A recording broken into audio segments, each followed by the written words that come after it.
Good morning, Julie Greaves. You're joining us quite early, Julie.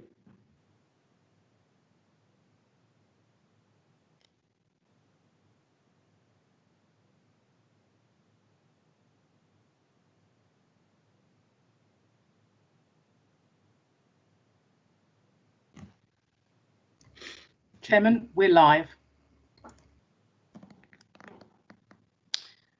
Thank you very much. Good morning. This is the Hertfordshire's Health and Wellbeing Board meeting of the 2nd of October. And I am delighted that so many of you here have joined us, and I know that we have an external audience as well, and thank you for joining us. I am sure we will have an interesting agenda and there will be significant contribution from all those present. Before the meeting goes any further, and because of COVID, I have an announcement to make. Due to the coronavirus pandemic, the Council will be holding this meeting electronically in accordance with the relevant regulations. Members of the public may also attend this meeting in electronic capacity, and there is a link on the Council's website for them to do so. Members of this meeting are asked to keep their microphones and cameras switched off until called to speak, and to switch their microphones and cameras off once they have finished speaking. To indicate a wish to speak, members should request to do so using the members' chat function. At the end of the debate on each item of business, there will be a vote. Members should vote using the meeting chat function by indicating for, against, or abstain. I will declare the result after each vote. Can I just say that even where we are noting a report, that we will need to formally note it for the record. Thank you. Officers are in attendance, but will keep their cameras and microphones switched off unless called to speak. Breaks will be incorporated into the meeting as appropriate. And depending on the chairman's comfort, that might be at short notice. Paul, welcome. Could I, that was very good timing actually. Could I now ask the members of the board to introduce themselves? I will just call your name, simply bring your, I'm going to do this in alphabetical order, so it'll give you a clue and you can bring your picture up early if you wish to. But starting with Paul, could you introduce yourself, Paul? Good morning, and my apologies for slight lateness. Technology failure to start with. My name is Paul Burstow and I chair the Integrated Care System for Hertfordshire and West Essex. Thank you, Paul. Christine. Good morning, I'm Christine Allen, Chief Executive at West Herts Hospitals, and I am representing the acute hospitals on the Health and Wellbeing Board. That's excellent. And you might have something to report later in the meeting. Tom Cahill has sent his apologies. He's going to be slightly late. Richard Casti. Good morning. I'm Richard Casti. I'm the Chief Executive East Herts Council, representing on the board the Hertfordshire Chief Executives Coordinating Group. Thank you, Richard. Jenny.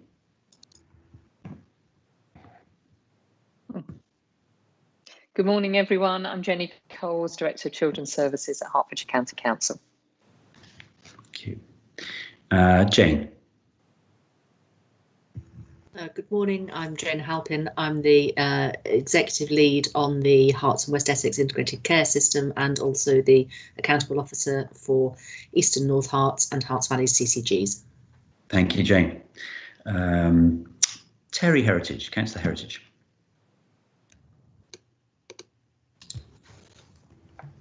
Good morning, everybody. I'm Terry Heritage. I'm the Executive Member for Children, Young Peoples and Family and Deputy Leader of Hertfordshire County Council. Thank you. And Tim Hutchings, Councillor Hutchings. Good morning, Tim Hutchings. I'm Executive Member for Public Health and Prevention. Cool. Tony Kingsbury.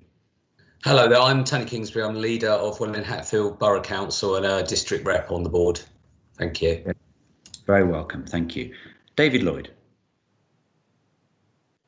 Morning, David Lloyd, Police and Crime Commissioner. Morning, David. Welcome. Jim McManus. Morning, Chair. I'm Jim McManus. I'm Director of Public Health. Morning, Jim. Good to see you wearing a tie. That's Prague. Morning, all. Prague Moodley, the GP Chair of Eastern North Herts CCG. Thank you. Steve Palmer.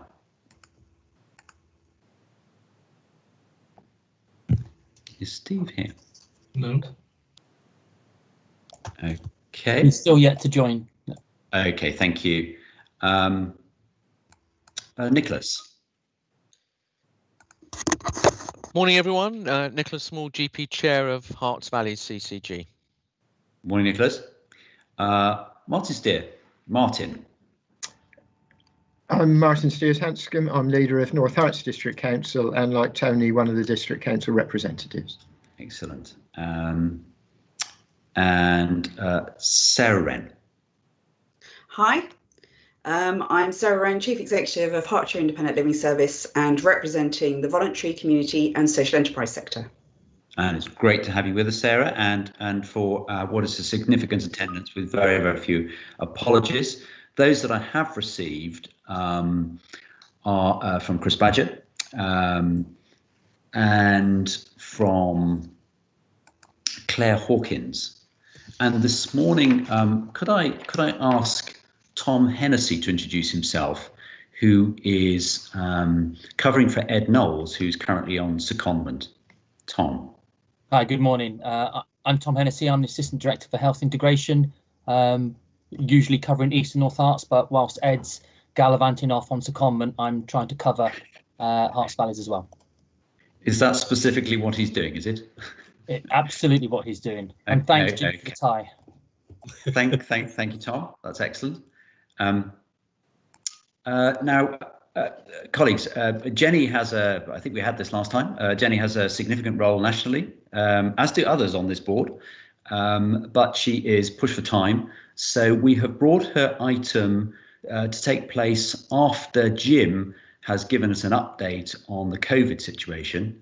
So Jenny, you should be on probably about 20 to 11, perhaps 10:30, 20 to 11, see how we go.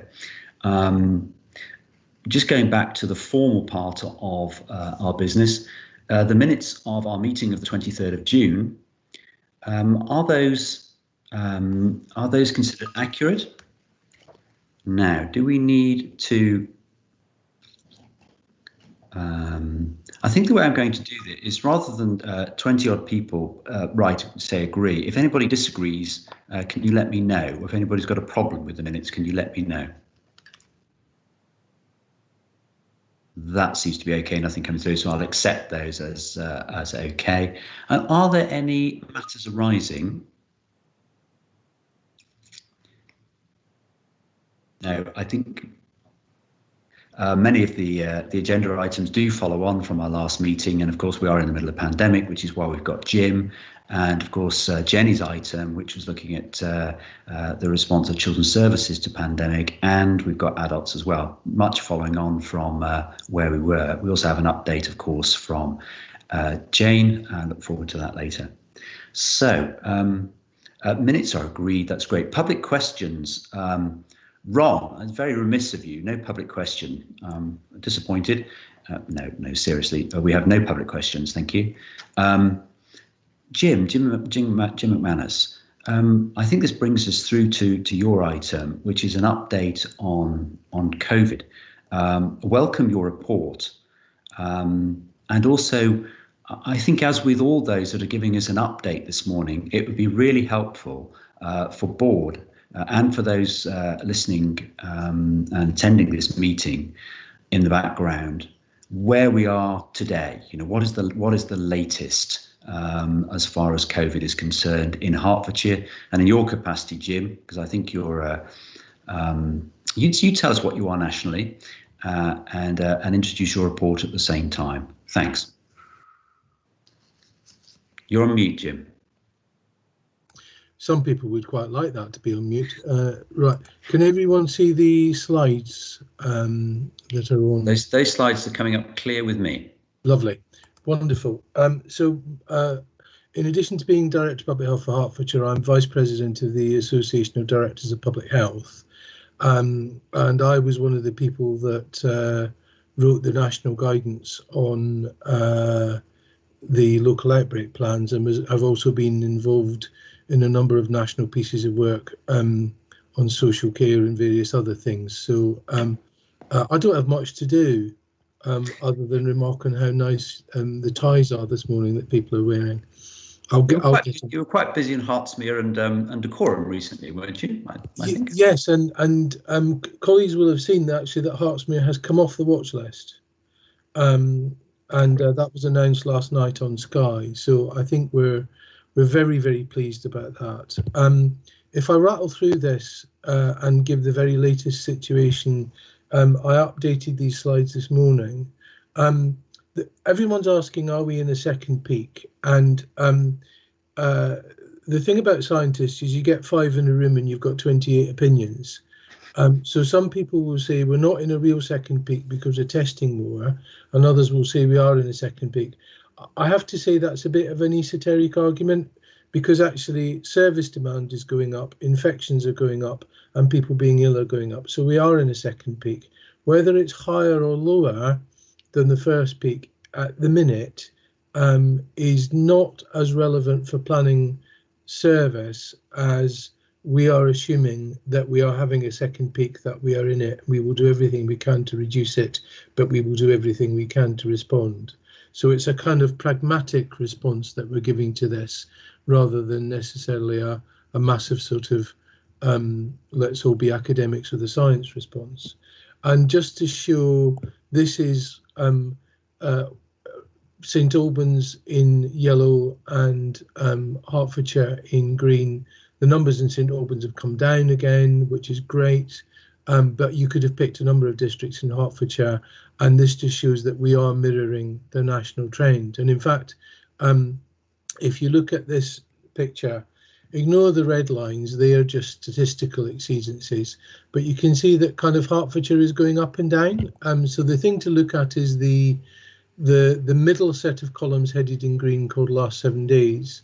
And you can see actually Hertsmere has come down significantly, has come off the watch list, which is great. St Albans has gone up and come back down again. Stevenage has gone up and come back down again. So it's quite volatile, quite what we'd expect. Different areas doing different things, and we've got local plans. And I think that brings us to the kind of tactics that we use locally. So the key lessons are that when the RT number is above 1, which it is in our ICS footprint, we can't calculate it any lower reliably. So it's about 1.2 in east of England, and about the same in Hertfordshire and West Essex.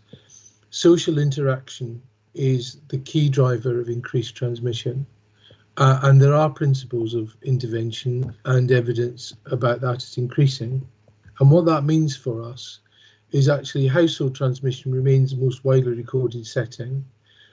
Outside the household, it's working in health and social care, working in personal services and hospitality, frequenting bars. I think restaurants are much safer.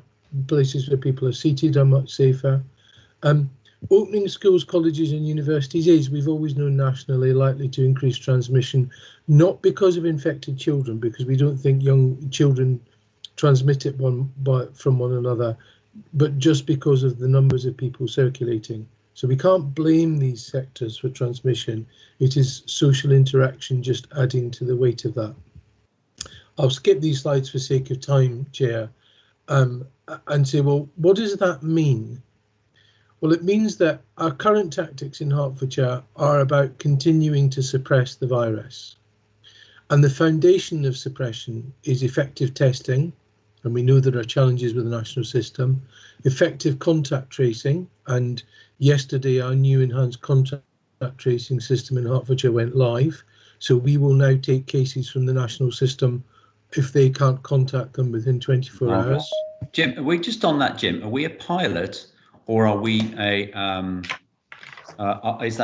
we joining a national scheme there? It's an increasing national wave, I think, Chair. So I think there are 90 local authorities wanting to do it, and we've stood it up. We started the pilot on the 15th of September, and we've rolled it out right across the county as of yesterday. That's brilliant, absolutely brilliant. Thank you. Because we decided there wasn't much point in hanging about. So those foundations and the community-wide adoption of prevention measures, which actually the people of Hertfordshire have been great at. Then the next layer of suppression is this proactive plans for settings. So, Tom has no life thanks to me because he agreed to take on the care homes work, the schools work, all those settings, huge amounts of work going into schools to keep our schools safe. And again, the evidence is not that children are spreading the virus amongst each other. That's not what's happening. And then the top layer is reactive plans for outbreaks. So those are the kind of the pyramid of our tactics. And we want to keep the county as safe as possible and as open for business as possible safely. It's not an either or, it's a both and, but that means we need to suppress the virus. That means actually we can't take a one size fits all. So what we're doing in Dacorum is different than what we're doing in Broxbourne and different from what we do in Stevenage. So there's multiple settings. We will engage and persuade first, but we will enforce if we have to. And I think it remains a badge of pride for us that most events that we have felt were unsafe, we have persuaded to either become safe or cancel. And indeed, I would just point out that we worked very closely, Welland Hatfield Council and ourselves, with one event to make it safe, and it came off very safely indeed. Good news. Excellent. So this strategy will only work if transmission is not out of control. And it's not out of control in Hertfordshire yet, even though it may seem to be. So we will keep on with this as long as we can keep on with this. Jim, could you just go, I wonder if you could just pop, I do apologise, but could you go back up to the slide which shows the infection rates, just to put in context what you're saying? Are you looking at there for Hertfordshire that our rate is 18.6 per 100,000? Is that right? Yes, and that, as always with Hertfordshire, slightly masks what's happening across the 10 district councils. So I always like to jokingly wind up my district partners by saying that they've all decided to do something different. Yes. Just because we can. So it's a bit like a family that, the family looks like one thing, but or like an orchestra. The orchestra of Hertfordshire is playing a beautiful symphony, but when you look below, each bit of that orchestra is playing a different melody to make up the symphony. And there are some really interesting, so Stevenage, very low rates indeed, and Three Rivers and St Albans, slightly higher, just at the moment, but having come off even higher peaks than the previous week. So so the point you were making about the control and having control and the suppression measures working, do you think the figures that you've shown us here, do you think that reflects that? I think so, because if I pick on Dacorum and Watford, when the numbers started to rise, we got environmental health officers out doing contact tracing. We got multi-agency comms out. We got EHOs and others writing to all retailers. We got boots on the ground within 24 hours engaging with the population that were most likely to be infected.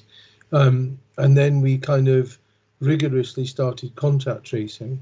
So that kind of it's harder work, but arguably I think it has paid off better with the dynamics of infection. Where we've had a major workplace outbreak, we got the workplace to close, we contact traced everybody, we produced materials in their languages. If I look at St Albans, for example, have had a number of links with a couple of workplaces. Well, they've contact traced and isolated people. So I think this kind of nuanced, multiple and complex strategy is the way to go in a county as big and diverse as Hertfordshire. David Williams describes it as classic whack-a-mole, except we're whacking 20 moles at the same time. But I think that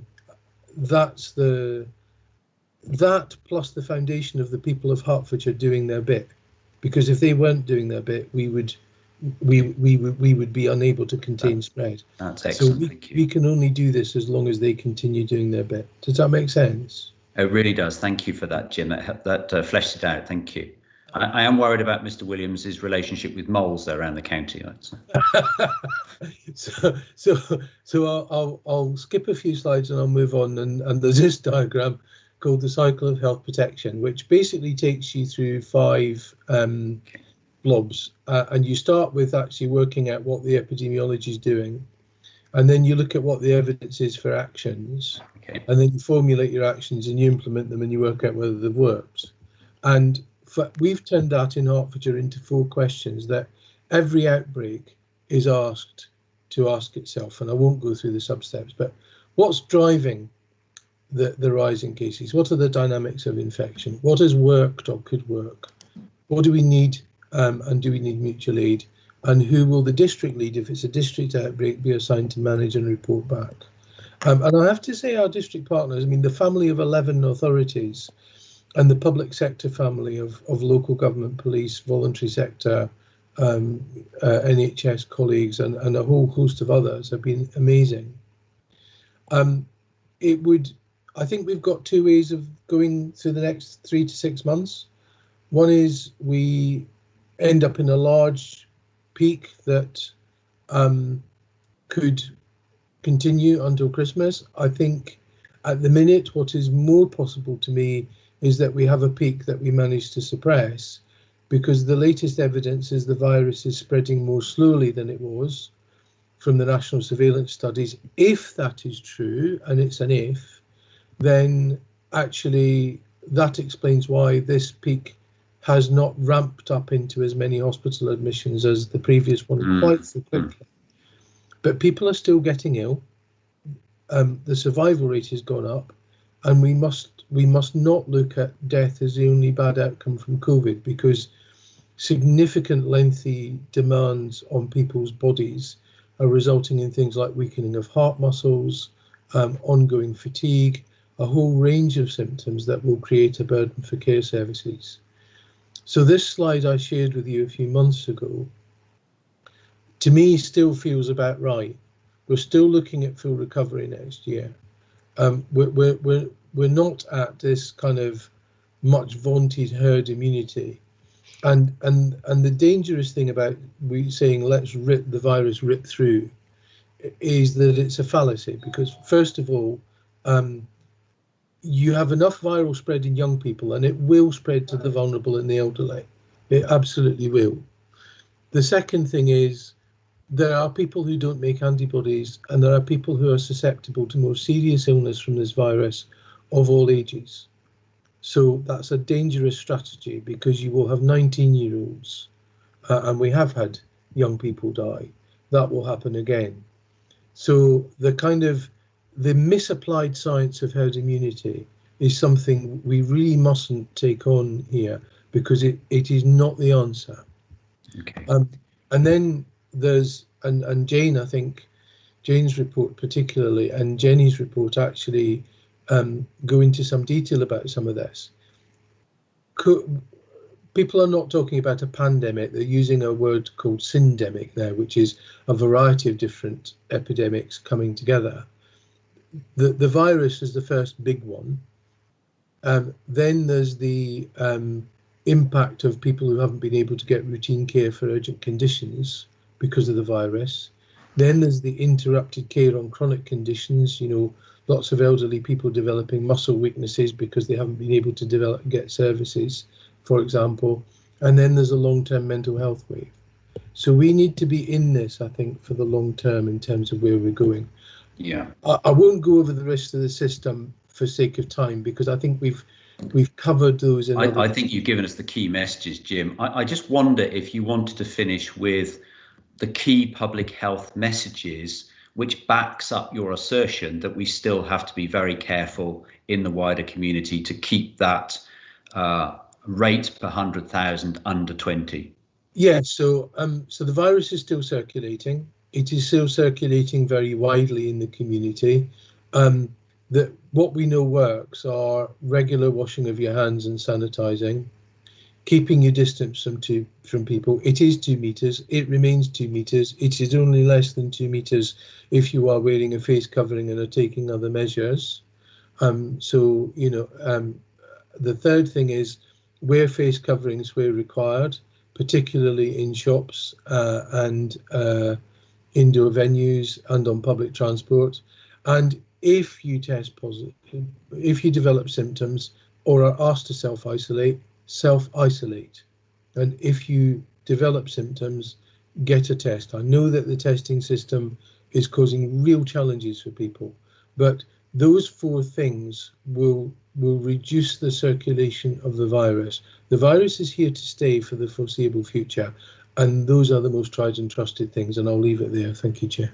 Thank you, Jim. That's excellent. I think sets the tone and sets the sense of exactly where we are at the moment, which is what we wanted. Colleagues, could I ask those who wish to ask questions of Jim or comment, just let us know through the chat function.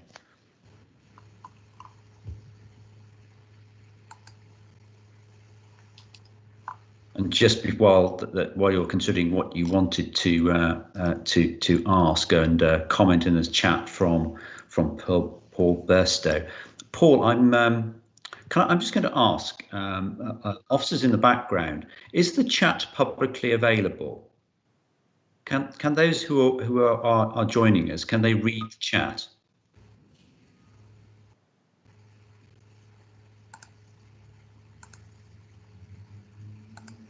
Stephanie? No, Chair, it's not publicly available. Okay, right. I just, Paul, would you like to just come on and say what you've written, if you like? Yes, thank you very much, Richard, and thank you very much, Jim, for the report. Very helpful and understandably very focused on the health protection aspects of the pandemic. But I think your last comments alluded to, if you like, the long tail effects of this pandemic. And what I was just highlighting in the chat was a report by the Centre for Mental Health that came out yesterday, which has done some quite detailed modelling. They published the model back in July, and they've revised it, I think, over the last few months and published their most up-to-date figures. And they are suggesting, just amongst, just as a direct consequence of the pandemic, they're estimating up to 10 million adults, 10 million people either needing new or additional mental health support, and including 1.5 million children. So there is a significant sort of demand pressure there. I guess the question for Jim is more about the upstream activity that I know he and others have been undertaking to sort of try and mitigate those risks. I wondered if you could say a little bit about that. I'm happy to. I think the first thing to say is that Centre for Mental Health report is a must read. Yeah, I mean, I am biased because I do work with them, but it is a must read, and I didn't have a hand in it. And they've done a series of pieces over this that have been wonderful. When the pandemic kind of started, I set up a national public mental health collaborative group, which has now got 200 members, and we share resources. And we set up a local public mental health group with all the partners on it, especially including our HPFT partners. And a variety of things have been done, from leaflets and resources on how to get through it, behavioural science informing our comms campaigns. And where we're at now is preparing people to be resilient through this peak. I think the longer term work, we need a proper public mental health strategy, which needs to include bereavement, which needs to include stress and resilience. I'm really proud of the way that Hearts Care Partners Association have taken the funding we gave them and delivered a resilience programme for staff in care homes. I think we need to do more of that. So I think we need a longer term public mental health plan, and there's a team working on that. The other thing I would say is that we have, so Remembrance Sunday is coming up, and we still await national guidance. So in line with our approach of give people what they can do safely, we have already drafted and issued, and the guidance is ready to go, guidance for all partners across the county on how to commemorate Remembrance Sunday safely, and including public acts of remembrance, because I think the mental health of the population and the sense of grief that we all have I mean, I don't know if anybody else has got it, but this virus has taken a toll psychologically on us all, hasn't it? And it's not just 12-hour days, it's the grief of having residents die. One resident dying is a tragedy. 151 is an unspeakable tragedy. So we have to do that. And I think caring for one another has to go forward. So I couldn't agree more, but we've only just scratched the surface. Thank you for that. Jim, thank you for raising that about Remembrance Sunday. I think that is going to be a challenge for all our communities. If I reflect that I attend the Chipperfield Memorial Service every year, and that can be between 300 and 400 people gathering in one village. So I think our guidance around that and working with the British Legion should be as clear as it possibly can be. And in light of your comments about persuading people to behave in an appropriate manner with our organisations and gatherings, that will be really important. Thanks for raising that, Jim. I would agree with the comments here, which welcome your presentation, Jim. There is a request here for the slides to go out. I think the simplest thing would be, Jim, if you could send all of the board the slides, and that would be appreciated, I think. Happy to do that, Chair. Excellent, thank you. Tim, you've asked to come in. Yes, briefly. I just hope you'd indulge me a moment. First of all, thanks to Jim for a fantastic presentation and for all the work he and the whole of the public health team are doing. Jim alluded to it in his presentation about the enormous team effort across the county that's going on. And I hope you forgive me for just saying a bit more about that. I mean, clearly at the start and ongoing, the NHS in all its guises has done a wonderful job. But the outbreak planning and the ongoing work that we're currently doing wouldn't be possible at all without the support of the environmental health officers in all the districts and boroughs. I think they've been magnificent. And a couple of special shout outs, if I may. The Herts Fire and Rescue Service and our police and crime officers, community officers rather, who came out on the streets in Radler, in Boreham Wood, in Dacorum when we had all sorts of challenges. Community leaders, Jim and I have been out speaking to a number of them, including leaders from the Jewish community, from the Muslim community, all of whom have been exceptionally cooperative and willing to help in our efforts to keep this under control. And also to people that Sarah Wren is representing today. There's a whole group of volunteers across the whole county who've done a marvellous job. And not forgetting people who work in care homes. They've had a horrendous job, I think, and I think we should express our gratitude for them. So I hope you'll forgive me for indulging myself in that, but no. Recognise that this is a team effort, will continue to be a team effort. And I suppose to paraphrase the whole of Jim's presentation, we're doing okay, but we're not out of the woods yet. There we are. Thank you, Tim. That's really helpful, and recognising how many organisations and individuals have contributed to helping Hertfordshire deal with the pandemic, both professionally and volunteer, is really appreciated. You absolutely should bring that up. I think we may have a little more of that recognition when Tom presents his paper around the impact on adult social care, where the carers and care homes will be picked up there. But thank you very much. Lots of support coming in for comments. I think we'll take that as read. Is there anybody that doesn't wish this report to be noted or has a problem with noting this report? I'm going to turn this around because I don't want all this agreeing. And so, how does that feel to people? I'm just going to watch the chat carefully. Chair, I think Richard Cassidy's asking to speak. Richard, please come in.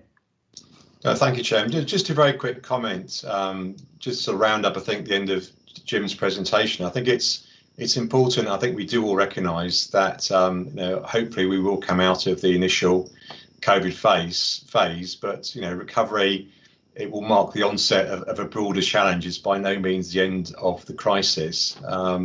And so when COVID is actually gone, it won't be gone. And I think Jim's slide shows the long-standing effects that it's going to have. So there's definitely going to be a continued call across Hertfordshire for the leadership that this board and obviously other groups are giving across the county in this aftermath of COVID, to make sure that we are actually dealing with some of the new realities that we're faced with. I think that's very important. I think it's important that the board recognises that this is very much a long haul. Thank you, Richard.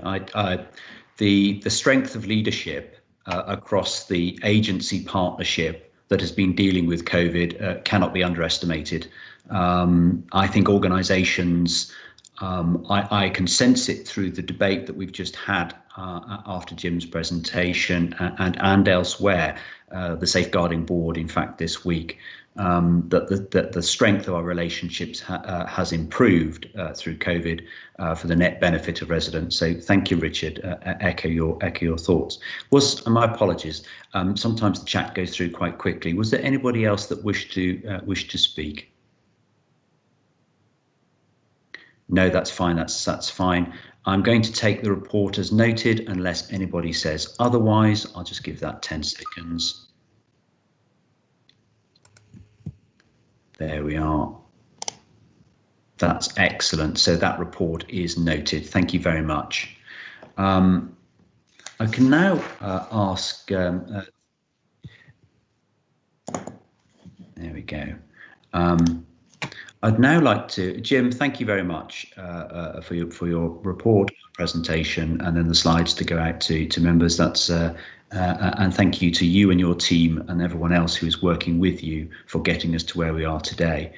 To be under 20 at this stage in the second peak, and remember, those are the numbers above which you can or cannot go. 20 is the figure where you can or cannot go overseas without quarantine when you come back. Much of Europe is not in that place. So thank you very much indeed. Jenny, could I invite you to present your report, please, which is looking at the impact of COVID on young people and children, and of course, more widely, their families. Which builds on what we received last time, and again bring us right up to date with how you think things are going across children's services, both within the Hertfordshire County Council, but obviously right across Hertfordshire itself. Yes. And Matt Ansell, Operations Director, Children and Families at the Council, has written a report and is going to present it. But I'd just like to say that it's really pleased that we brought another report back to the Health and Wellbeing Board. The impact on children, young people and families is something which will go on for some considerable time. But this report shows, as we were saying in the previous discussion, the strength of the partnership in Hertfordshire, which was there before and has really stood us in good stead over the last 6 or 7 months. So I'll hand over to Matt now. Thank you. Thank you, Jenny. Matt, if you'd like to, just before you present your report, would you like to introduce yourself? Give us a little bit of background. Thank you. Yes, of course. Thank you, Chair. Thank you, Jenny. So yes, my name's Matt Ansell. I'm one of the Operations Directors in Children's Services. My remit is the statutory social work element of Children's Services. So I've got oversight for all of the work that comes into children's social care from the front door right the way through to our care leaver service. Thank you. Thank you, Chair, and I will obviously happily take questions at the end. I haven't got a presentation, so apologies for that, but I'll just briefly talk through the report and highlight some of the key areas. As members know, we obviously saw a significant decrease into the services from March that has sort of continued through to July into both our early help and children's social care. We have seen a slight increase in referrals, but as of yet, we've not seen a significant rise with schools returning in September, and we're monitoring that very carefully in terms of both how we support families at that earliest opportunity through our early help response and if and when they require a social care response. We've done a lot of work in children's services around what future demand could look like, and we're predicting how that could impact in terms of the capacity of the service going forward. So we are prepared for a potential increase in rising demand, but as of yet, we're not seeing that at the moment. And some of the key drivers for that are some of the sort of things that were happening in families around increase in domestic abuse, but really around sort of the impact of the lockdown period and some of the restrictions on families and on children and young people around their emotional well-being and mental health, whether that's isolation, anxiety, disruption to routines, a lack of being in school, lack of opportunities to sort of undertake sort of social gatherings, a whole range of elements that will impact on children and young people and how they're sort of developing their own emotional well-being. And then one of the other big factors for us in children's services is the potential impact of homelessness for families. Obviously, if there's an economic downturn and families are experiencing either job losses or increased poverty, the impact of potential homelessness is high for families, and therefore is a significant issue for children and young people living in those families. I think I heard in the previous presentation, and obviously Jenny, when she introduced this, what's been key for us is the partnership response. And so we've worked really closely through our safeguarding partnership with all the key partners throughout the process, since March, really identifying any particular areas and themes and working together on those themes to sort of respond to them appropriately. School attendance for our vulnerable children, so the vulnerable children cohort includes children that are in care, children that are on a child protection plan, and children that are open under a child in need plan. And so we, throughout the lockdown period, we monitored that cohort extremely closely. We obviously saw a significant decrease in the amount of children attending school, although in Hertfordshire the number of vulnerable children was considerably higher to our other areas in the Eastern region and nationally. We had about 40% of our vulnerable children cohort in school between sort of the March to the July period at different times. But we've monitored that cohort extremely carefully. We've increased the amount of activity that we have provided to those families, not just from Children's Social Care, but a range of partners that support families. And then since children have sort of gone back to school in September, again, we've been using a range of tools and approaches to work with colleagues in education to understand the vulnerable children cohort and how many of those children are in school, and if they're not in school, what are the reasons.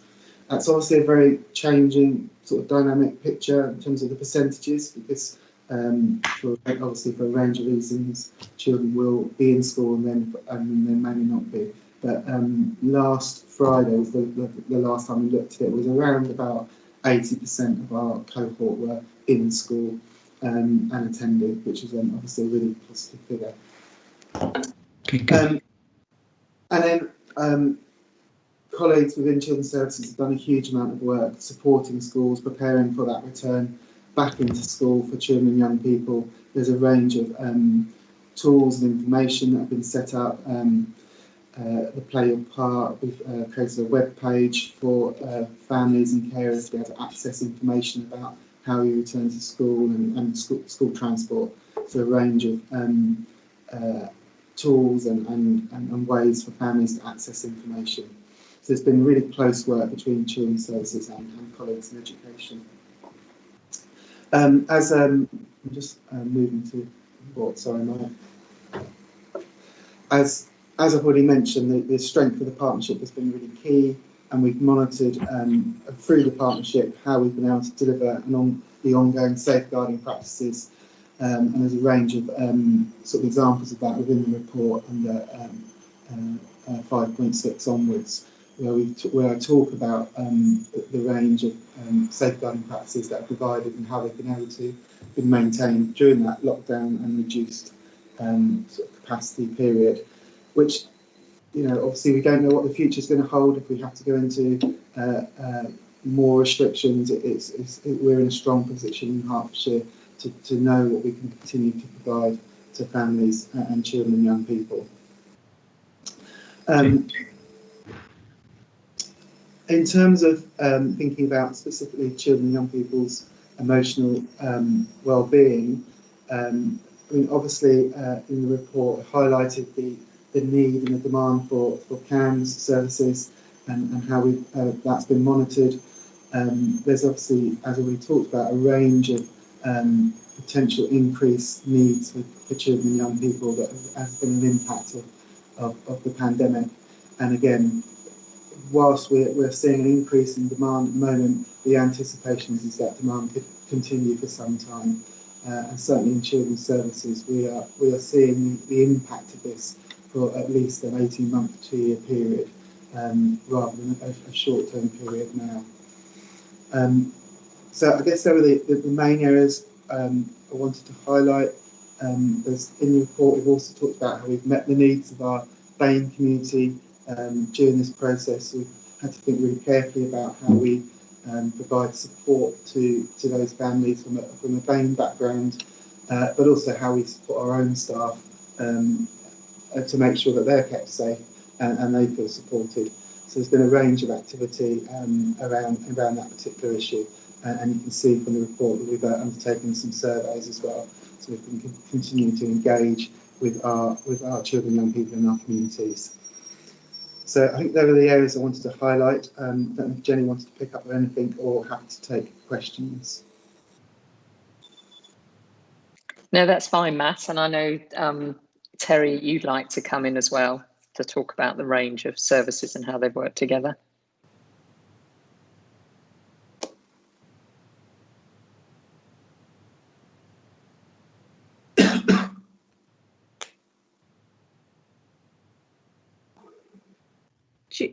Do you want me to come in, Richard?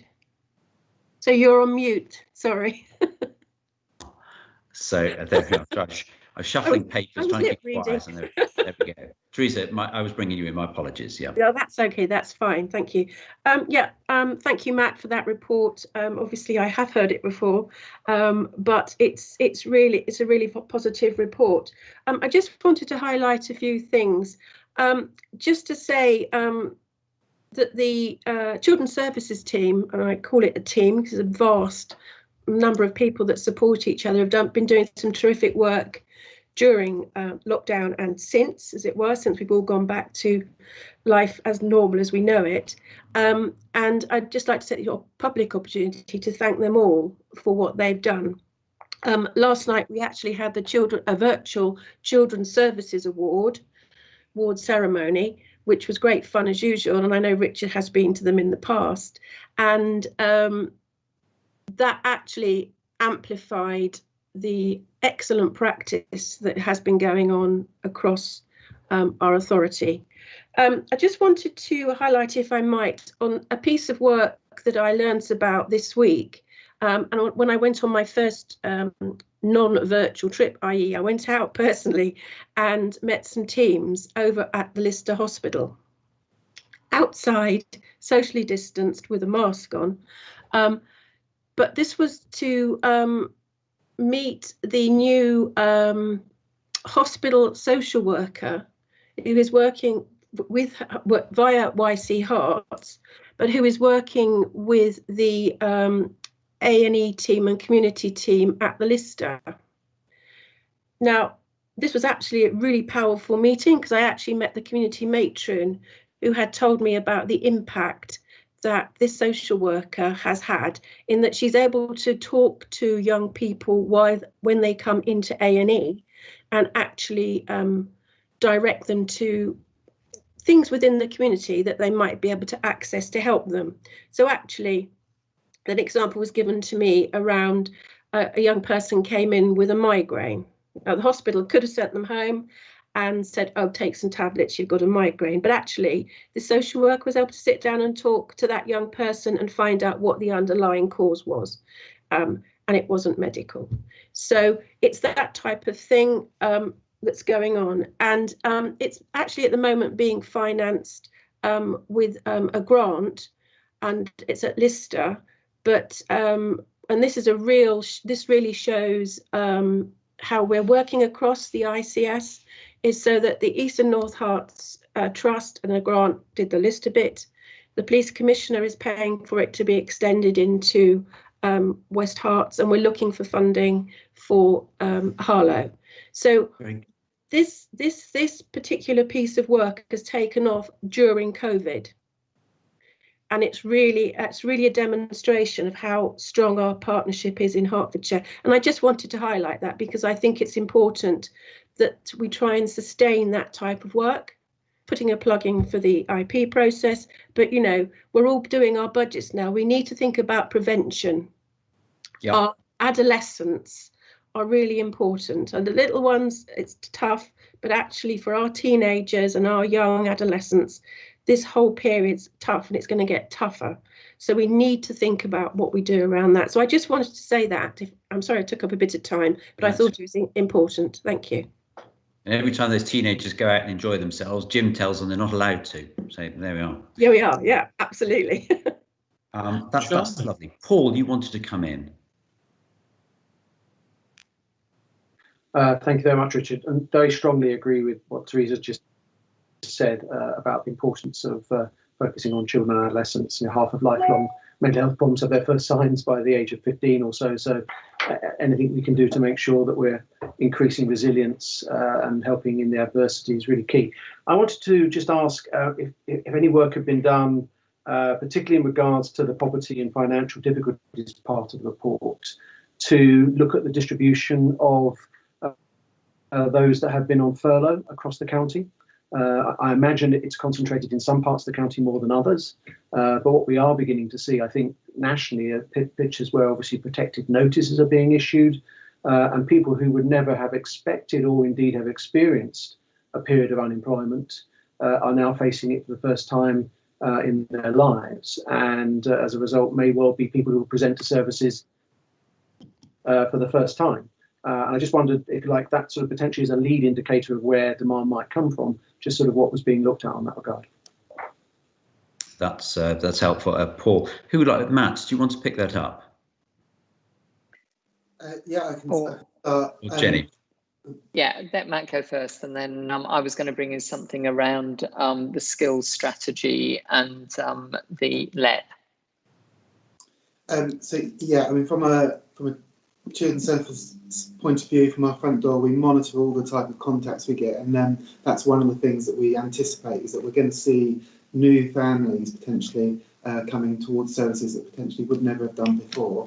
And we have an intentionally homeless team that works in our early help service that works very closely with the districts around supporting families and trying to prevent intentionally homelessness in a very proactive way. And that team is sort of already seeing quite an increase in demand. So we do see that as going to be a particularly challenging area for families, and how we respond to that's really important. The fact that we've got this team, it was already something we had in place, is a really positive thing for us in Hertfordshire. But as I say, we are already seeing a demand increase in that particular area. Jenny, did you want to come? Yes, just a couple of things. You're absolutely right, Paul, and these next 2 months are going to be pretty crucial in giving us a better handle on that. The Money Advice Unit, which links in with Hearts Help, is big in this area. And indeed, Gary Vaux, who heads it up, is in fact, I can see Richard nodding, is a national expert. So very much looking at that. We know that the number of universal credit applications in Hertfordshire has increased significantly over the last 6 months. And then finally, there's an opportunity. The skills strategy for Hertfordshire is being reviewed, where my services are particularly obviously focusing on young people and young adults, but it's being reviewed across the piece by the local economic partnership, and it's a real opportunity to think, I think, around residents' needs and how we can do regeneration of jobs and skill, and giving people the opportunities to get to reskill themselves in what we know, not just for Hertfordshire but nationally, is going to be a very challenging couple of years around the economy. Thank you, Jenny. Thank you, Matt. I suppose furlough unwinding or in a sense continuing but in a reduced state, might be creating anxiety as well as certainty around employment. And I can imagine that as we go into deeper autumn and then winter, potentially being challenging. I am delighted that we've put more money into Citizens Advice Bureau and to the Money Advice Unit. And in fact, they're working much more closely together over the next few months and into the next year. And that building that community resilience, especially if families start to really struggle, is going to be so important. And I've asked for a bigger piece of work to be done around that. And I think probably the Health Wellbeing Board is the sort of place where that should be showcased, because that will be, coming back to Teresa's point, the practical implementation of support for prevention. That is all of our day job, and we're going to have a community need above anything that we have seen for a long time, even probably greater than after the 2008 crash. So thank you very much for that. I've got one question. I'll come in, then I'll bring in Nicholas. But I noticed the direct contact into social care. This was on page 50. Oh no, so page 4, agenda pack, page 50. That they were rising through the year January to July in 19. Would you have expected to see that as well in 20? And so is it the pandemic that's resulted in the drop off? Is that a normal trend to increase through the year at that time of year? Yeah, I mean, it's a direct result of the pandemic that the referrals into children's social care dropped off, because there was less professionals seeing children, which was one of the things that we were monitoring really carefully. We do tend to see increases in referrals at different times of the year as a general theme. Quite often we see an increase leading up to school holidays. So, for example, that June-July period is often a peak for us, and then again in sort of September time when children come back to school. So that's not unusual to see. But yeah, the referral numbers and contacts into the service were significantly lower than the comparative figures from last year as a result of the COVID pandemic. Thanks, Matt. Nicholas, bring you in. Yes, thank you, Jenny, and all the team for the report. And I think the essence of partnership working across Hertfordshire is incredibly impressive. I just really wanted to just add really that the primary care has in many ways experienced and seen evidence of the extreme pressures that our families and young children and adolescents are under at the moment. I think that there is a tsunami of mental health needs, emotional well-being needs, of financial issues which are affecting families, and of course we are all that partnership is going to be essential in actually making sure there's no wrong contact, that people get the advice and help that they need. So I just really wanted to flag it, no more than that, but I think it's we together we can actually achieve a lot. So thank you to all. Thanks, Nicholas. I can't help reflecting that it may well be helpful when we meet next that we have perhaps quite a detailed update from primary care on what you're seeing in the community, as well as what we're seeing from children's and adult services. That might be something that the board would want to see come forward. Thank you. Do I have anybody else? I'm not sure that I do just at the moment. So I think just as a wrap up, in a sense, Matt, I'm absolutely. Jenny's had to leave. Thank you, Jenny, for your contribution. Matt, thank you for presenting the report this morning. I'm absolutely delighted that so far, I know we're in the early part of the school year. We've only been back at school for a month or so, but I'm delighted that you're not overwhelmed with referrals into the services, and long may that continue. And perhaps that does reflect very much the efforts that have gone into supporting families and young people during COVID time. And we saw that in your report and your presentation about how that's taking place. So that's thank you so much again. So again, like the last time, we'd like to note this report, but unless anybody has an objection, I will consider the report noted.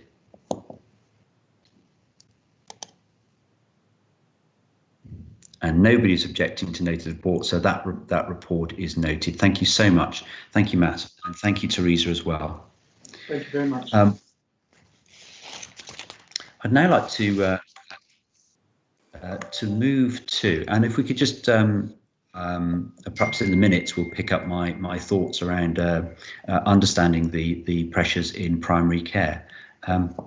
I'd now like to invite Dr. Jane Halpin, who's now the Chief Exec of the ICS, to introduce herself. Again, I know she did last time, but introduce yourself and your latest update on where the ICS is. Thank you, Jane. Thank you very much, Richard. So yes, just to reintroduce myself, I am the executive lead for the ICS and also the accountable officer for all three CCGs, the two Hertfordshire CCGs, Eastern North and Herts Valleys, and also West Essex CCG. It's a short report, and I'm conscious that in the context of some of the detail that we've gone into around COVID and children's services, that this is at a very high level. I will take the report as read, but I will pull out a few strands, and in light of your encouragement with Jim earlier, Richard, to sort of pull out a bit more beyond the report in terms of where we're actually up to and what's happening next. So as the report sets out, and as a necessary part of coming into a new role, and there's been quite a lot of relatively process requirements around getting a team together, filling the posts, getting an executive team to function across the ICS, and a lot of work to integrate with colleagues right the way across the system to ensure that things are joined up. And I think we've heard in those two previous presentations some really striking reflections and observations about how the strength of those relationships and the integration between partners has underpinned delivery work. So that's clearly part and parcel of what's helped us get to this stage and what will help take us further. We've been doing quite a lot of work to confirm core priorities across the ICS, and obviously these very much reflect the priorities for the two health and wellbeing boards that we interface with, this one obviously, but also Essex, as well as the priorities for the three CCGs, and those are summarised toward the end of the report in a little graphic, but just to sort of bring that to life a little bit more. Essentially, there are a number of what we've described as enabling work streams, things on which other things rest, basically, which we want to strengthen and take forwards over the coming months and beyond. And those include, in particular, the ability to use digital and IT in a different way. We've seen a huge amount of progress and innovation in response to the COVID pandemic, and that has been a material part of being able to continue to run particularly healthcare services, albeit in a different way and different model, but that sort of slightly haphazard, though necessary way of developing probably could do with a little bit of refinement, tidying up, and also thinking of more strategic developments beyond that, how we share information and data between our organisations for the benefit of the population, patients and service users that we serve, and equally how our workforce planning is taken forwards in a more integrated way. We all historically tend to plan within our own organisational footprints or our own disciplines, but actually, and again, it has been touched on both this morning and in previous health and wellbeing boards, for example, the support to develop not just short-term enhancements in, for example, care home settings, but actually how might we over a longer period help upskill people in working in care around aspects of health and vice versa. So those sorts of elements are key in the enabling work streams, and those enablers, support, the big areas of focus that we all share and are already working on. And Jenny, and who chairs the children's work stream for us, has just given us some examples around that in particular, and Nicholas has touched on the primary care side in an earlier comment. So I won't go into huge amounts of detail around those, but it hopefully gives people a flavour of how those pull together. I think the third area that I will just highlight is and again it weaves in and out of the various presentations this morning. Through the ICS, we coordinate an awful lot of the joint planning around COVID response, but also around restoring healthcare services to as material level as we can following the earlier shutdown in the year. And a lot of very detailed work taking place involving colleagues in primary care, in mental health, in social care, and indeed in the acute sector, to work to bring back as much service capacity as possible and to start to catch up on some of the backlogs and delays, whilst at the same time being having to operate in an environment where our capacity is constrained because of social distancing and the additional protections needed to be put in place, and also having to be ready at any moment to receive higher numbers of COVID patients back in. I'm sure as the board will begin to understand, it's an extremely complex and demanding task, and I would want to pay tribute to everyone who is participating in it at the moment. We had another meeting with the regional team yesterday evening, and we continue to both plan and deliver and give assurance about the strength and viability of the services that are currently being run. The last thing I will just say, Richard, on that specifically, and probably just to close this short update, is that for all services, the model through which they are delivered has had to be adapted to differing extents. And primary care, for example, have continued to operate right the way through the pandemic and still do.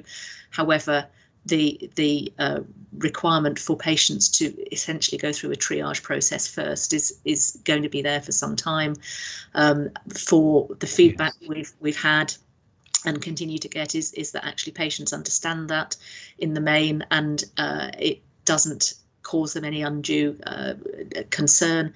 But what we are aware from time to time, because you're not encouraged to walk into a practice in the way that you would have done and simply sit down in the waiting room, it can give the impression that services are not running fully when they are. Similarly, in the hospital setting and also with mental health services, many patients are now being managed on telephone consultations or video consultations who would otherwise have come in face to face. But to just give that assurance that where patients do have a need to be seen, they are being seen, and being seen in as timely a fashion as possible, and we retain an absolute focus on providing care for patients in line with their clinical need and priority, whilst simultaneously seeking to keep staff safe and well and able to continue to work for the good of the population. So I think that's probably as much, Richard, as I wanted to say. I say that I would take the paper largely as read, and hopefully that sort of verbal update on service restoration is of help and interest. Thank you, Jane. And a comment from Nicholas Small commenting on Jane. This is exactly correct. General practice is open and is experiencing high volumes of activity. And some of your comments, Jane, are really important to reassure the public that they can access through primary care and or their hospitals the services that they need. And I imagine over the next few months that reassurance and being able to give that will be ever more important as the time with this complexity goes on. Now, Terry, you wanted to come in, and then Sarah Wren after you. Terry. Thank you very much, Jane. Thanks for that. Nice seeing your face again. I've got three things, if I might. The first one is around a little bit around prevention again. Within the children's sector nationally, there's a big focus on, if I'll call it transition, 16, 18, 25, going into adult services. And there's a conversation going on about, do we need to change the way we deliver our health services to fit in with local government children's services and the government's, the way the government's moving? I just wanted to mention that, just to plant that little seed in your mind, and Paul's really, because this is now the move. There is this challenge again for young people, I say I go up to 25, how they transition into the health system. I know we've got a lot going on, but actually we're going to have business as usual quite soon, hopefully, and we need to start thinking about these things. So if I could plant that seed into your mind, and Jenny will probably bring that up on the children's work stream. The other point I would like to bring up is just about primary care. You mentioned that surgeries are open. It's sort of business as usual, but quite difficult. Locally, I'm seeing a lot of conversations around difficulty in getting in touch with surgeries. Nobody ever answers the phone, and I hear that quite a lot. And also, I'm a bit concerned that things like annual reviews for diabetes are not coming out in a timely way, because obviously people with diabetes, and usually they've got some heart conditions that go along with it, they are one of the main risk areas for COVID. But again, there appears to be a delay in getting out those appointments. I don't know if you can comment, or Richard or Prague. Thank you. Not Richard. Nicholas, sorry. All right. Thank you, Terry. Jane. Yeah, well, I will start, and I can see Prague has put his hand up as well. If I take the first point, just to note it, Terry, in terms of transition from children's to adult services, I think this is something that has been long recognised as an area in need of further development. Probably far more has been done historically in and around emotional and mental health services than in physical services. So duly noted. And look forward to working further with Jenny and colleagues on that as we get more back into business as usual.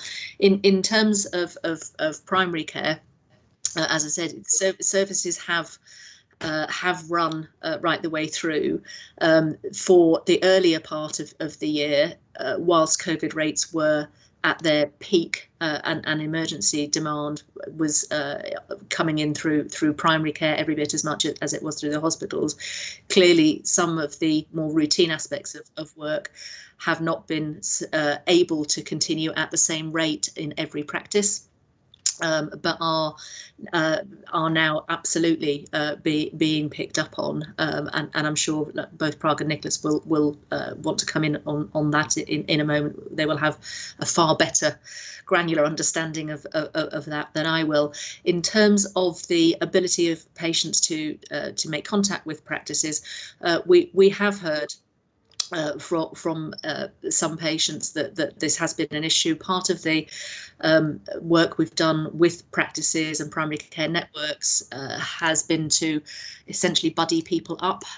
So if a practice has a particular challenge, be that numbers of staff who are unwell and self-isolating, or particular peaks of demand, that they have been encouraged and supported to have those sort of local resilience arrangements in place.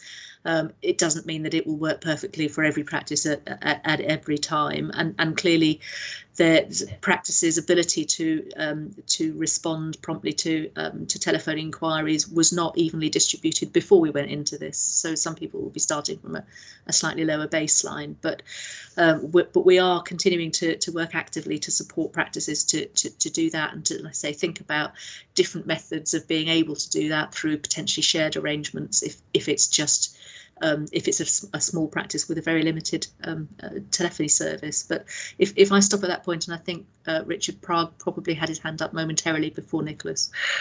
Yes, I've got Sarah, then Prague, Nicholas, and Steve. Oh, Sarah. Thank you. I don't know whether Prague was wanting to respond to the existing item, because I can wait if it's another comment on the same theme. Thank you, Sarah. Prague. Yes, I think just to reinforce a bit of what Jane has said, yes, we are open for business as usual. Some of the services that were stood down, long-term condition management and all, have been stood up again. And yes, in terms of some practices having particular issues with some patients, some of their staff having being in the high risk group, that not been able to come back to work at full capacity. So those issues still exist, but largely most of the practices are up and running, services are up and running. There's still also, for long-term conditions like diabetes, especially in terms of phlebotomy services, whilst we had practices standing up their services, that wasn't fully stood up. It's only, I think, only next week in our patch that we have full phlebotomy services at practice level. So those are the things that have impacted the way and the slower sort of delivery of business as usual. The other point about in terms of patient expectations. So firstly, I'd like to thank patients in general. They've responded incredibly well to the ask, in terms of being patient and putting on hold some of their problems and allowing us to deal with COVID. But some expectations in terms of face-to-face consultations, some patients still don't see the telephone triage as being having met their needs. Yeah, and so not a proper appointment. Yeah, exactly. And so there's a perception that that practice is closed because we didn't offer you a face-to-face appointment. Yes, there have been some issues about patients accessing telephone appointments and all of that. But those are small pockets that we tackle as we get information and intelligence about that. But largely, I think majority of practices within our patches are open for business as usual, and we are standing up services, including cancer screening and all of that, back to normal. Prague, Nicholas is coming in after you, but Prague, how are you seeing a deterioration in patients' symptoms as a result of not attending clinic, or have you been able to manage patients' conditions through the pandemic so far, and it's much more business as usual?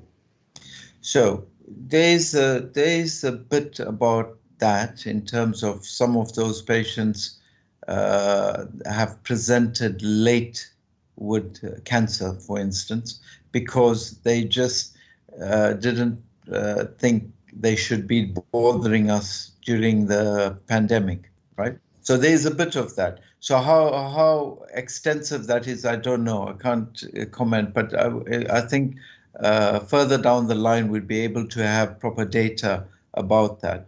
But I think largely patients have had access to general practice throughout this pandemic. And in fact, in the early stages of the pandemic, we were quite, we had a lot of spare capacity because patients weren't calling in. everyone felt that they had a responsibility not to trouble the health services. Yeah. But they've always had access to general practice. So, as I said, there will be a small amount of patients and we know of incidents where cancers have been picked up now, and it's been at a later presentation that would have been previously. Okay, thank you, Parag. I'll bring in Nicholas and then Sarah. So thank you, Richard. I really don't want to add anything in over and above what Parag has very eloquently said. I think that just the key parts are really that, for anybody in our population who needs to access a GP, please contact them, and then we will work with them to make sure that they get the right appointment for them. And sometimes that, quite often actually at the moment, that may include a face-to-face appointment, but it may also include a video appointment or a specific telephone slot. And I think the other thing, just to really echo what Parag said, which is about prevention. So yes, we really do want our diabetics to look after themselves. We really do want women to come up for their cervical smears, and we do want to make sure that anybody who's worried about the dodgy mold or the child, who's unwell, please contact us, because we're ready and able to do so. Call volumes demand at the moment is at times incredibly high, but general practice is rising to that challenge, and sometimes there are periods when phone systems get overloaded or a practice is missing somebody because somebody's had to self-isolate, but in the main our patients, our population have been incredible, and we're trying to rise to that challenge. Nicholas, thank you. So thank you very much. And a theme this morning seems to be prevention and community resilience, and we might want to pick up on that following if you like, the minutes from this meeting. Sarah, thank you, Nicholas. Sarah. Thank you very much. Yes, my question really refers to the sort of the way in which the ICS is going to monitor and then proactively sort of put its resources into the sort of these wider population health issues that we're talking about. Because I think reading in the national press, there is a lot of concern that there are some broader population health issues which are going to come to the fore because of COVID. So how are we going to make sure that we really keep an eye on them, that we're on top of them, and that we do redirect resources, redevelop services to be able to tackle it?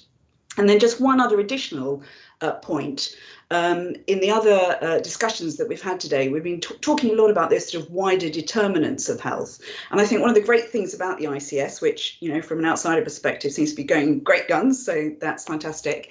How can we also look as a whole system to be able to direct resources to some of those wider issues, be it housing or debt or whatever else, to be able to tackle some of these system issues? Thank you, Sarah. That is, I think that's one of the $1 million questions. I'm going to throw in another one alongside that, which encapsulates Sarah's question, which is, Jane, how do you think, what is the relationship of the Health and Wellbeing Board with the ICS? What is it you want from us, and what is it that the board should be demanding of you? But please pick up on Sarah's points as well. That'd be helpful. Thank you. Okay, quite a lot to go at then. Yes. So if I start with some of Sarah's points, I think in terms of the prevention agenda at its broadest, the way that we're sort of thinking about this, trying to think about this strategically, is predominantly through a sort of a population health management approach, on which we're working very closely with Jim McManus, who I think has just rejoined us following a short needing to step out to deal with something. So that is very much about using our information, our data, our intelligence in a really joined up and sensible way, so that we understand all of the sort of factors that come together here, whether it's about the sort of the wider determinants of health, obesity rates, smoking rates, whether it's about the determinants beyond a health lens in terms of employment and unemployment, as we touched on with discussions about furlough earlier, but actually getting into a real understanding of the patterns of service use and demand locally as well, whether that's at mental health services or primary care services, so that we're able to really understand and then use that understanding to tackle and make a change to the thing that we have decided to focus on, and that thing will be different depending on whether we're doing something that is a very macro level or whether it's something that really is focused around maybe just an individual general practice community or a cohort of patients in one or two practices. So that is sort of the descriptor for that sort of sits in one of those enabling work streams I touched on earlier, but clearly it's an enabler, because then whether it's a children and young people's issue or a mental health issue or an older people's issue, it provides you with the infrastructure and the ability to focus in and then also understand the impact that you're having through using information and data intelligently.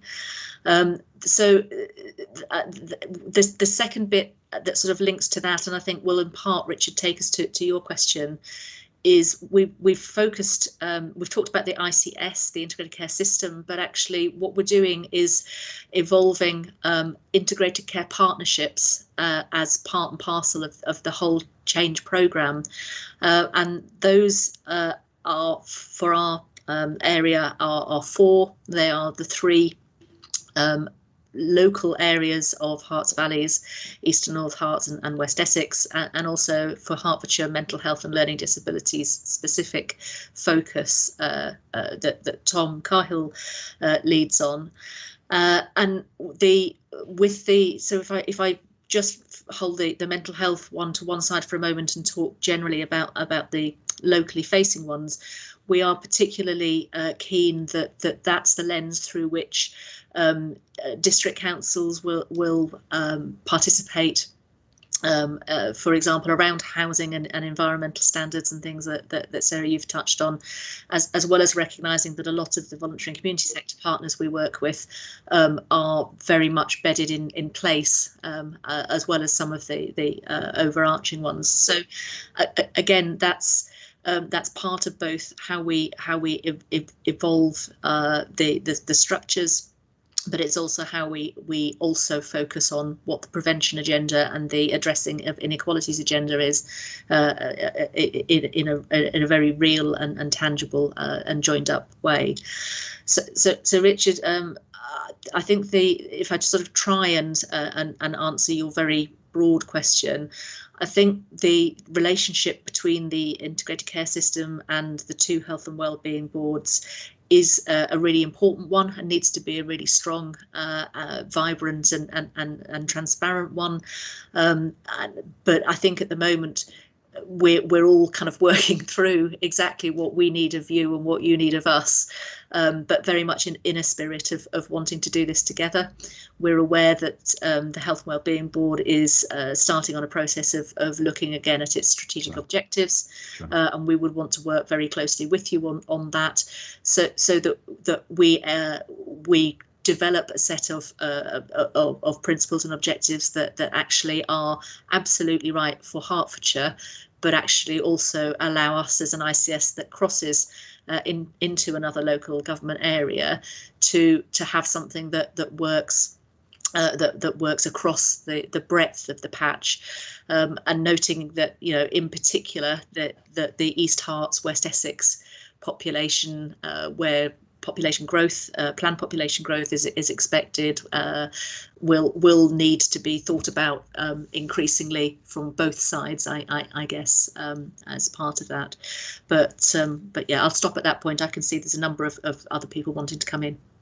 Yes, I've got thank you, Jane. Comprehensive answer. Steve, come in next from Health Watch. Yeah, thank you, Chair. Just to say, Health Watch is next week we're publishing a report on the patient experience under COVID, And actually, what I'd like to say, a lot of it's come out is extremely positive.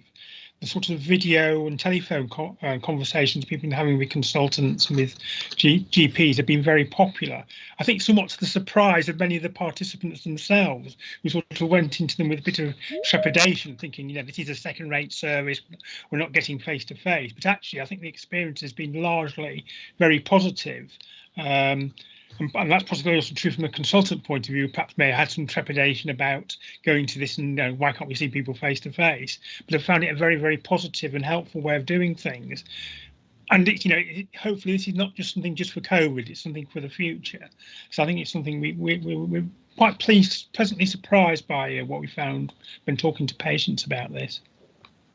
Good. Jane, yeah, that's very positive there from Steve. Thank you. Tim Hutchins. Yes, thank you, Richard. As you will know, we've been pressing very hard on the prevention button for 2 or 3 years with the County Council, and recognise the importance of preventative measures.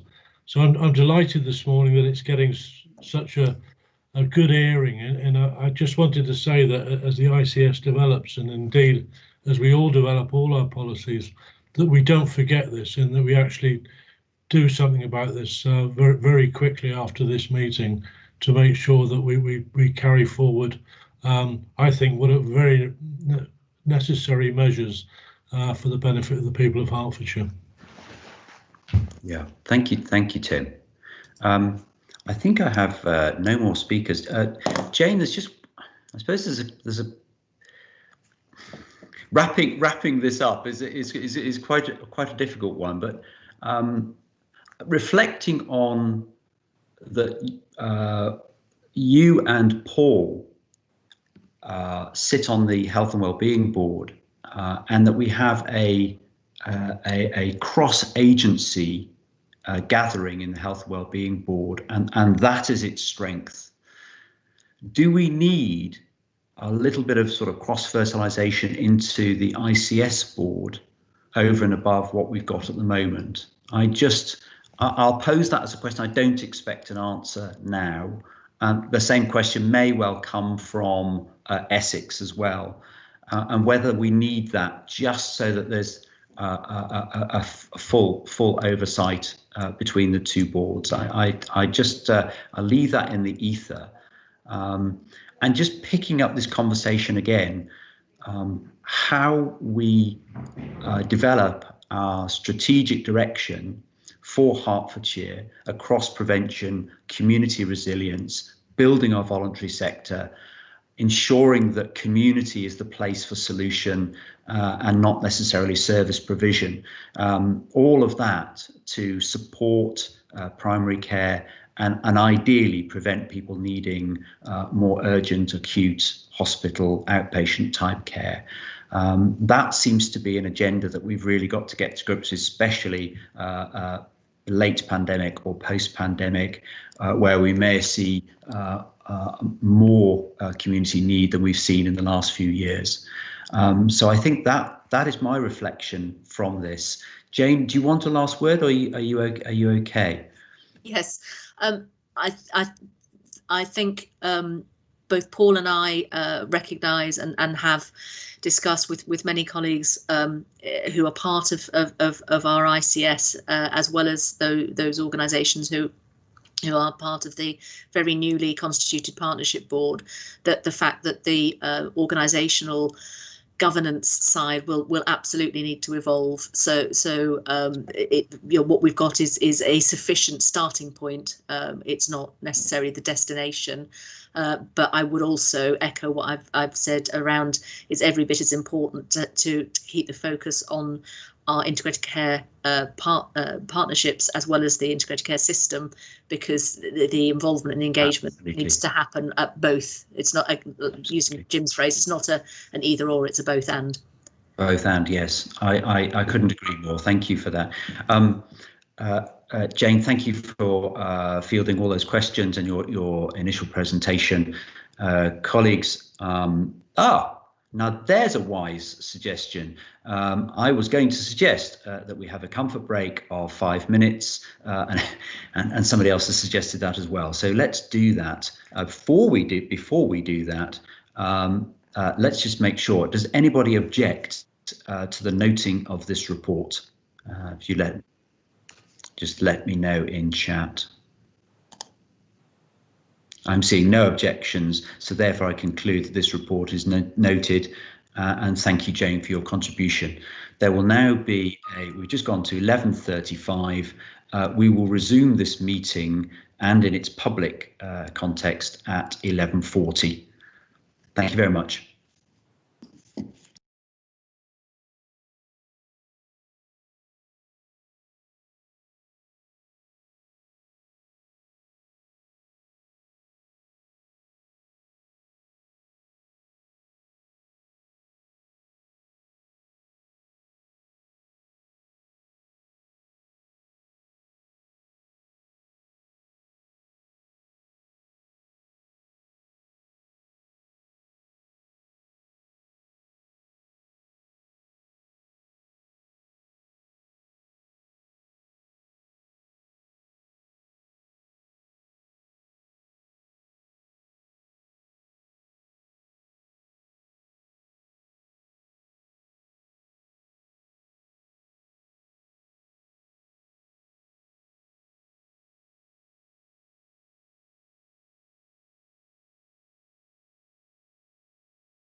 Teresa, you're going to give us the nod when we're back on. Yes, I'll put it in the chat, Richard. Yeah.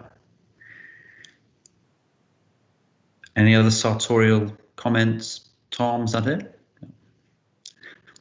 I think that'll suffice, Richard. Temperature's dropped about 10 degrees since this meeting started. So. Live stream has resumed. Thank you very much. Colleagues, we are continuing our meeting. And for those who suddenly found themselves with 5 minutes on their time, thank you for indulging us to charge our glasses or coffee or whatever. Thank you. We will now crack on. Could I ask, and it's just been confirmed that YouTube feed is live, which for YouTube and all the millions is very important.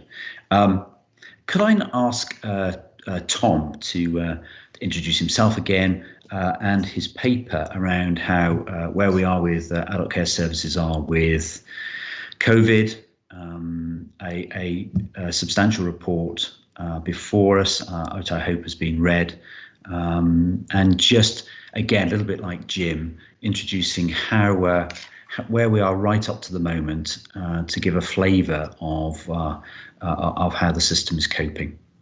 Tom, over to you.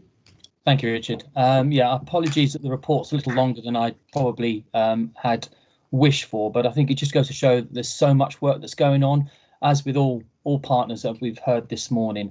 But I'll try again, as Jane did, rather than go through report line by line, just try and tease out some of the key areas. So in terms of adult social care, I think my reflection looking back over the last 6 months is just how proud I am of the workforce and the work that they do, but also how interdependent they are working across partnerships, particularly with health, but also with the voluntary and community sector as well. We are totally reliant upon that support and partnership working. And my honest opinion is I think we've served the people of Hertfordshire really well in that regard. What we have seen since the start of COVID, there was a significant drop in the number of safeguarding alerts, needs assessments, first contacts. And part of that was predictable because we had to change completely the way that we were operating. We went very much from being very open and accessible to moving online, over the telephone. And we did see a significant drop, and people themselves would have pulled back. I'm glad to say that that spike has started to that rate has started to recover. We're now seeing a lot of more safeguarding alerts coming from a wide range of potential referrals. Some of them are concerns around the quality of care their loved ones are receiving in different circumstances. A lot of our care homes, as people know, are now closed to visitors, non-essential visitors, that is. And that has given a lot of concern to family and loved ones of people in there. But also people are not accessing our day services, for example.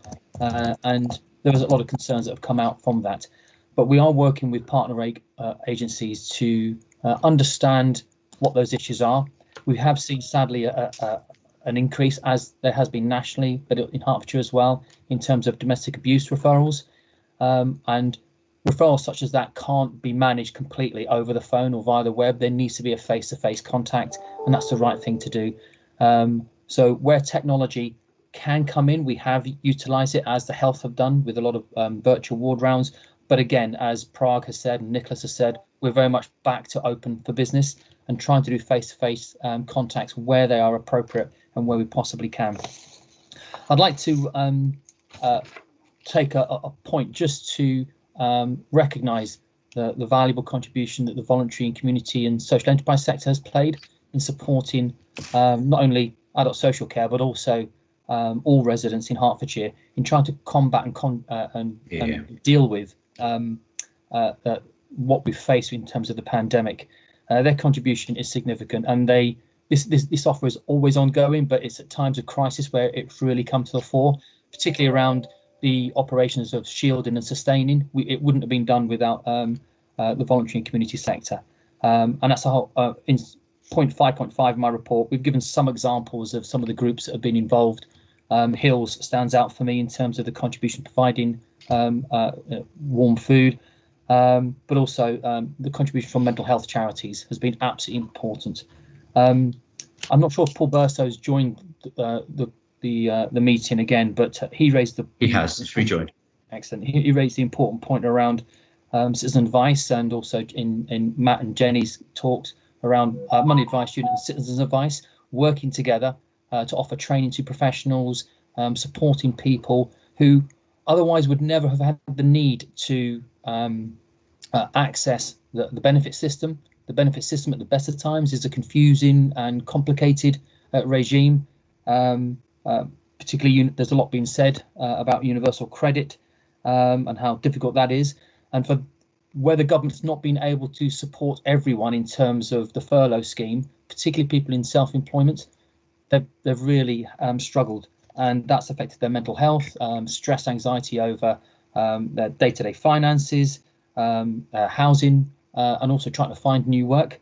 It's been really, really difficult, and I support and welcome an opportunity at a future Health and Wellbeing Board to really go into that in some detail.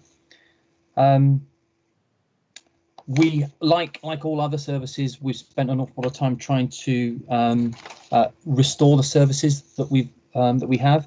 And as I said, adult social care is a broad church of services, and we're trying to take a phased approach, on a very risk-based assessment to open our services back up again. Most of our day centres are back up and running. We've tried to bring in the people who we felt would be in most need of accessing those services first. Obviously, we have to be COVID secure. I'm really pleased that other speakers have brought in the importance of looking after our staff, their emotional well-being in dealing with this period, and particularly the wider care force in dealing with the number of deaths that sadly has befallen us over the last 6 months. But we've also got to consider there's been different impacts for different types of staff. Staff from Black and ethnic minority backgrounds, some have been much more susceptible to this virus, and their emotional well-being absolutely has to be taken into consideration as well. So we're building back up gradually. It's a very targeted service. We're very much focused on those people we think are most vulnerable, particularly those around learning disabilities, and that in itself can pose a problem in trying to make sure that everybody adheres to those infection prevention control rules is really important. There's one thing that is we're trying to get our heads around quite quickly is the role and contribution of respite services. It's very difficult in terms to match the safety implications of somebody going into a new setting. Should they isolate? Should they not? For how long? And then when they come back out of the respite centre, do they need to isolate again? That's very, very difficult for both the individual but also their families. But every step of the way, the contribution and close liaison with both health partners through the CCGs and the acutes and community health providers, mental health as well, but also Director of Public Health and his team have been absolutely instrumental in helping us reshape and re-articulate the services, because they have changed. Our services are going to fundamentally change in the way that we operate, and that clinical expertise and advice has been really valued and important. I could do a whole presentation just on what we've done around care homes, but I won't, because obviously we've got to cover the whole breadth of adult social care. But moving people through out of hospital and into care homes has been really, really important. Again, very, very close working with the CCGs, the acute trusts and our community health providers has been really essential to making that happen. We are making sure that our services are 7 days a week, and very, very grateful to funding opportunities coming in from the CCGs and where we can nationally through the NHS to support keeping care homes safe and protected, but also making sure our broader services such as Hertfordshire Equipment Service, which has now gone 7 days a week, given the demand that it's experiencing, and that's really, really important. During this period of time, we've also done quite a lot of work in still trying to maintain our education, learning and training and employment programs. We've managed, despite the dip in economic activity. We've still placed over 63 people into employment. We are still training many people, albeit online and distance learning, but that's been really appreciated. But going back onto care homes, one of the things that we are, I almost said struggling with, but it feels like a struggle, but we're just trying to work our way through it, is how do we support care homes to maintain safe environments for their residents and their staff, but also how do we open them up to visitors? And it's a really important, both for their emotional, spiritual, but also their physical needs. They need to have that contact. And some people on this call had the privilege, and it's quite humbling really, to spend some time with a gentleman from Carers in Hearts and also the Alzheimer's Society, just to bring it home to us that testimony, personal testimony of the impact it's having on family as well as residents who are in care homes that are restricted in being able to see each other. And whilst we've put iPads in every care home, and the care homes are doing a fantastic job where they can to do garden visits, window visits, but it's not the same as being able to give your partner or your gran a hug, and that kind of physical contact really came home to us. So whilst I think we've done an awful lot and a lot of positive stuff in partnership with health and the voluntary sector, there's an awful lot more that we still need to do, and I think we could have done more with carers, and I think we've made a commitment to hear their voice and make sure that that is taken into account going forward. But we have to at the same time balance the need to keep everyone safe, residents and staff, as well as understand the trauma, for want of a better word, that it's causing on families not being able to see their loved ones. So we're still working through that. Home care, I have to say I've spent quite a lot of time with home care providers and the staff on the ground in my time in this role, and again it's a humbling experience. They work incredibly hard, incredibly quickly, often for very poor level of financial reward, but their contribution is tireless, and they have been absolutely superb during this the first wave of this pandemic, as have the families, as people have been working from home, and there's been a real drop off in people going into care homes, because the care homes are largely rely on the self-funder market, and that's put them into some financial difficulty. So people are staying at home, family and loved ones have been looking after their family where they can, but carers going in as well. But as people are going back to work and trying to recover their normal daily lives as best they can, the demand on home care has really gone up. And so we need to continue to support them in terms of testing and making sure they've got access to PPE, which we are doing. Really pleased that this week the government has announced another fund largely to support home care agencies. That's really welcome, because they've largely been forgotten in previous funding regimes. So I think it's better late than never. The last section on there, which I won't go into detail, but just goes to show that whilst there has been funding made available through a variety of sources from central government, through the NHS, we have spent about £10 million more than we've had in financial support. So that's something as a local authority we're going to have to work through and make sure that we can balance the budget on that. Jim made a really interesting point at the start around where are we in a second spike or not. It very much feels, from my perspective, supporting care homes and our wider social services, that we are very much in a second wave. However, I wanted to say that I do believe that whilst there's a degree of anxiety about what the future brings, I feel that we're in a much more resilient place than where we were in March. We got a lot more knowledge about how this virus operates. We know how to mitigate it as best we possibly can. There's lots of training materials out there. We've got excellent support from all partners, particularly the NHS supporting care homes. That's got to be sustained, because I know the NHS are being pulled in lots of different directions. But I do feel that as the second wave comes and we're learning more about it, there's more testing going on. So we know that people are bringing the virus into care homes. It's not generated there. And as we're picking up more and more people who have got the virus but are asymptomatic, we're able to deal with that in a much more preventative way. And I think that's going to save lives. However, it's not without its risks. We have still got much more work to do in terms of the testing regime and make sure that is properly accessed by all care staff. I think, again, there is a fixation with we'll do the NHS first and then social care.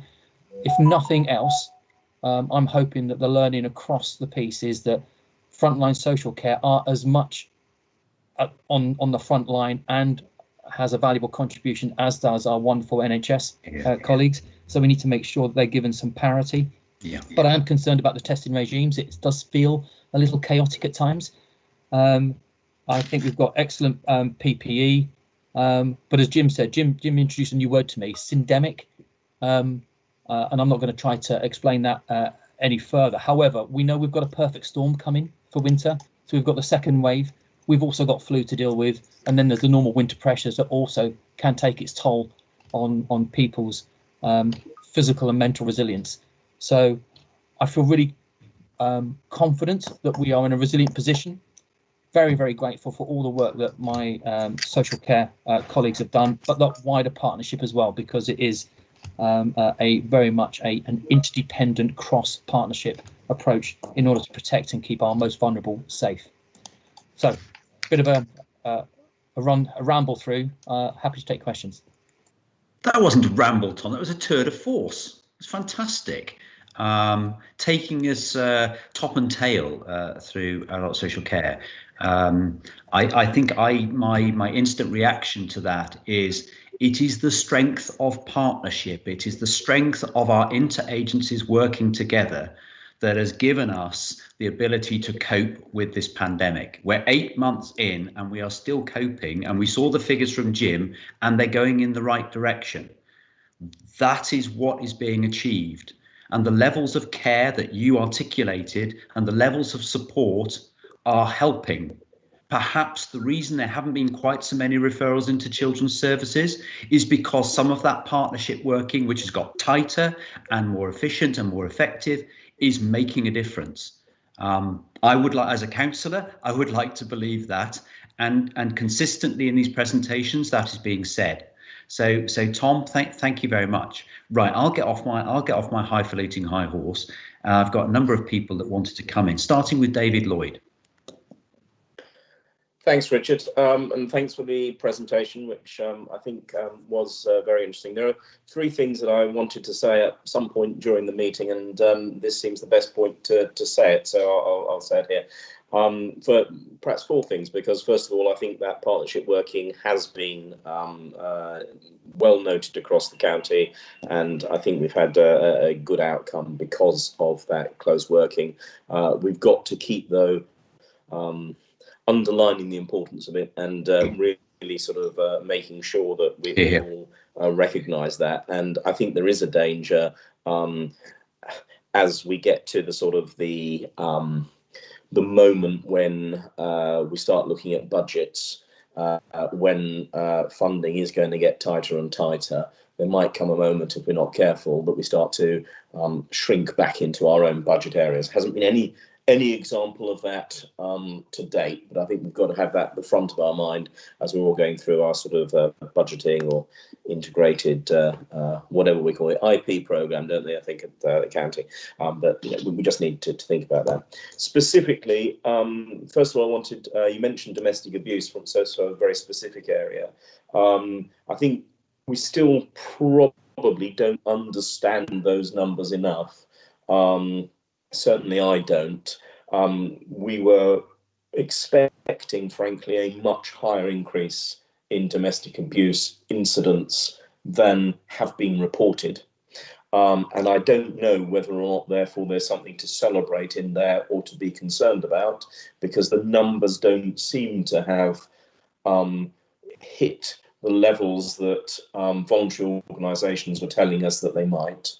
And it's quite interesting to try and get behind what we mean by domestic abuse. It's very often the case that we use a term and we all think something different by it.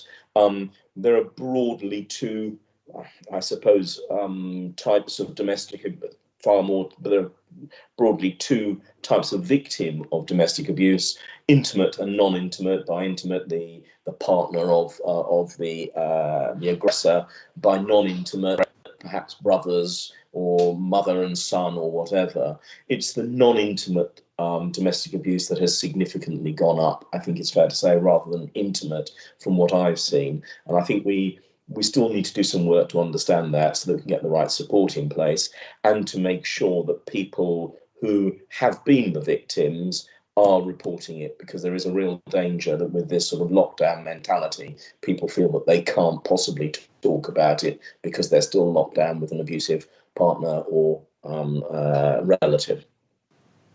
So that was a bit around domestic abuse. I also wanted to talk about volunteering strategy. We're having a refresh of the volunteering strategy. I specifically said to my team, we were about to press go, and I said, how much have we talked to the county, for example, about it? And I don't think that we have done enough of that. So I know that they are out now and talking, because, again, here's a great example of where we can all be helping each other, and it probably doesn't help for us all to have individual strategies which at least don't look across. And I've made the criticism before, so I'm living up to that, if you like, to ensure that we are sharing what those strategies are, and hopefully there will be some input from colleagues around the table on that. And lastly, I think it's probably as good a place to mention as anywhere. The constabulary is very much talking about a prevention agenda, and it's the sort of the thing which really I think is, the next 5 years. That's what we need to be looking at, rather than post hoc. It's prevention which is important. That's as true. In fact, that's probably more true around health and well-being than it is about crime, but it's all basically in the same area. And I think that much of what Tom was saying just made me reflect on that. And I think that it may be quite useful for us to try and take that prevention agenda, which might be coming out of the constabulary specifically, but actually work out how that's going to infect, if that's the right word, the whole of the public sector, the culture of Hertfordshire, because I think that it is something we've all got to get up on.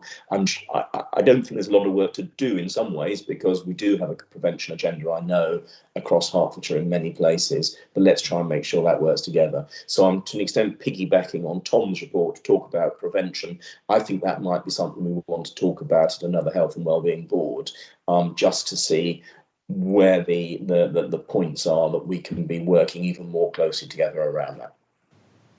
David, that's one of the common themes of today's meeting. It is a welcome reflection that Tom should inspire you to reflect. Is just yet another feather in his cap.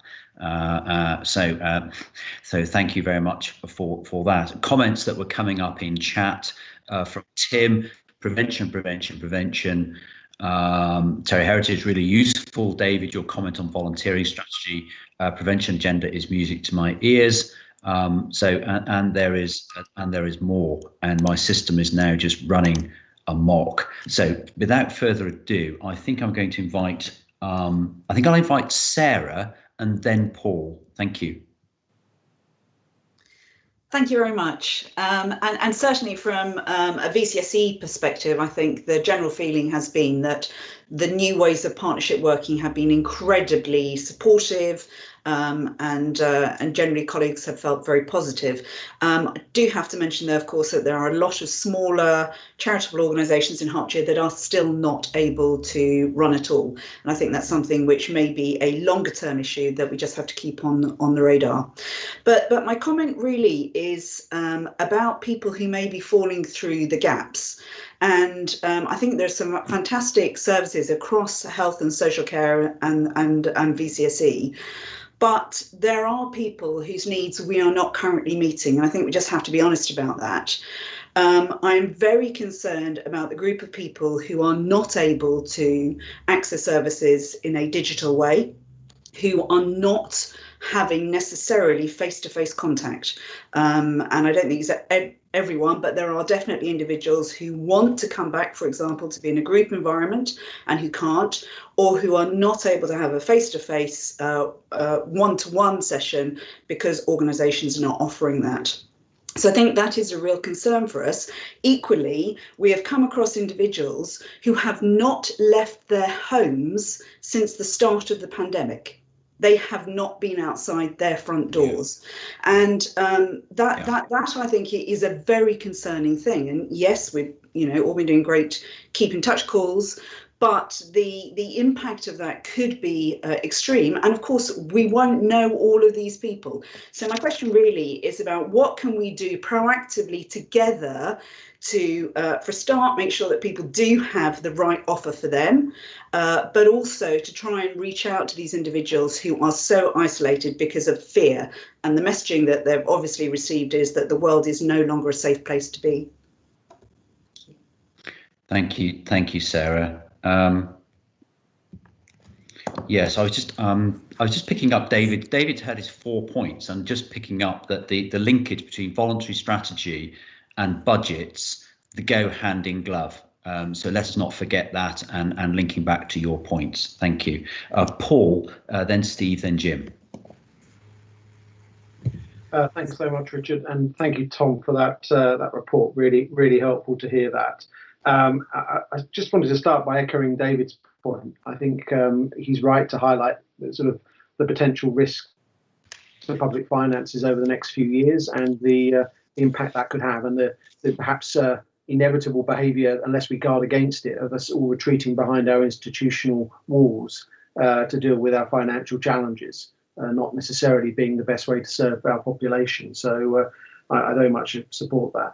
Tom, you talked about how heartened you were about how resilient the things were, and how much has been invested in sort of building that resilience. Well, I'm just interested to get a bit of a sense of where you thought the market, the care market in Hertfordshire was in terms of its stability. We hear stories nationally about the drop off in the numbers of people going into care homes, and that having an impact on the bottom line of these businesses. What's your sort of view about the sort of stability of the market over the coming few months, particularly with the winter pressures? Thanks, Paul. I think that the care market is mixed in Hertfordshire. There are some that are very tightly run. There are some that have, through our normal monitoring and inspection process, would cause us some concerns. However, I think generally across the care market, they have been flagging very early that the financial risk to their viability is significant. And we have seen a few, not many, but a few homes already close during this pandemic, particularly the smaller ones. We took a decision as a local authority, in discussion with our CCG partners, a strategy by which we would try to put some financial support and stability, some of that funded through government grant, but some of it through our own finances, just to prop those businesses up over this temporary period.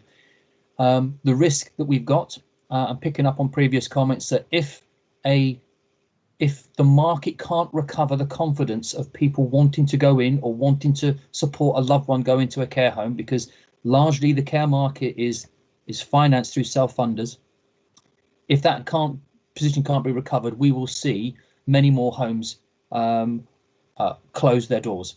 Now, at the moment, we're lucky in so much as we have an oversupply of care home capacity in Hertfordshire. So again, it's that strategic and constant review of which homes we think would, if they were to go out of business, would cause a significant problem in terms of not being able to be picked up by other providers, and which ones that we think, well, if they're going out of business and their parent company or owners can't support them, we'll have to just work with them in order to place people elsewhere. The vast majority of care homes are private and independent businesses, so we have to understand that, but we do contract with an awful lot of them. I think that we are going to see more homes close.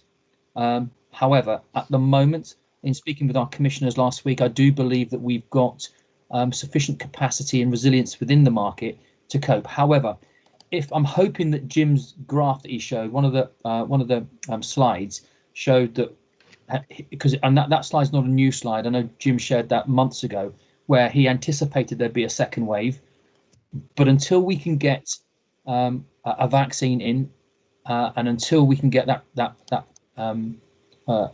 those processes in place where we can get on top of this virus, homes are always going to be on shaky ground. However, I also want to say the response we've had from care homes, largely incredibly welcome, the support they've had from health and social care. We keep talking to them, but finance is going to bite. If we're unable to, if we don't get an appropriate spending review outcome, our ability to continue that support is going to be factored in. So at the moment, I'm confident, Paul, but I think it's something that could easily turn the other way. Okay, thank you, Tom. Do you want to say anything about where we are with the support packages that are in place for care homes generally? Government have thrown a lot of money at us to support care homes, and I believe that support is running at, and we've just agreed up to Christmas, in the region of £3 to £4 million a month. I just a quick update on that, Tom.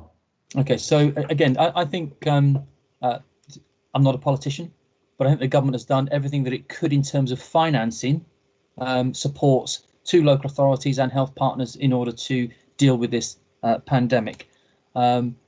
Sometimes I think left hand doesn't talk to right hand. However, at the moment, I think there is significant support that is not only up until Christmas, it's up until the end of the financial year. Yes. The initial financial packages, and they've come in there's some that come straight to social care. There's an awful lot that goes to the NHS. As I said, this week they've announced a funding package specifically designed for home care. Very, very much welcomed.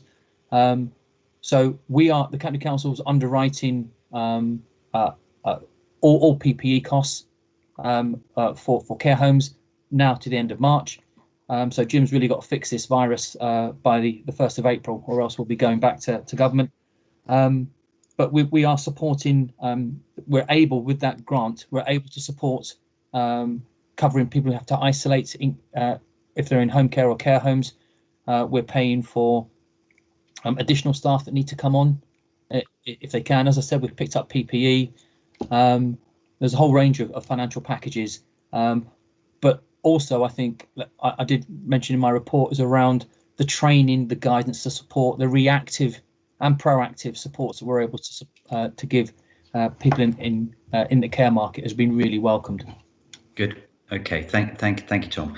I've got Jim. You wanted to come in. Just before Jim comes in, there was Steve's question was asked by Paul Bairstow. Paul has just gone. He's had to take another urgent call, and he's gone off the meeting temporarily.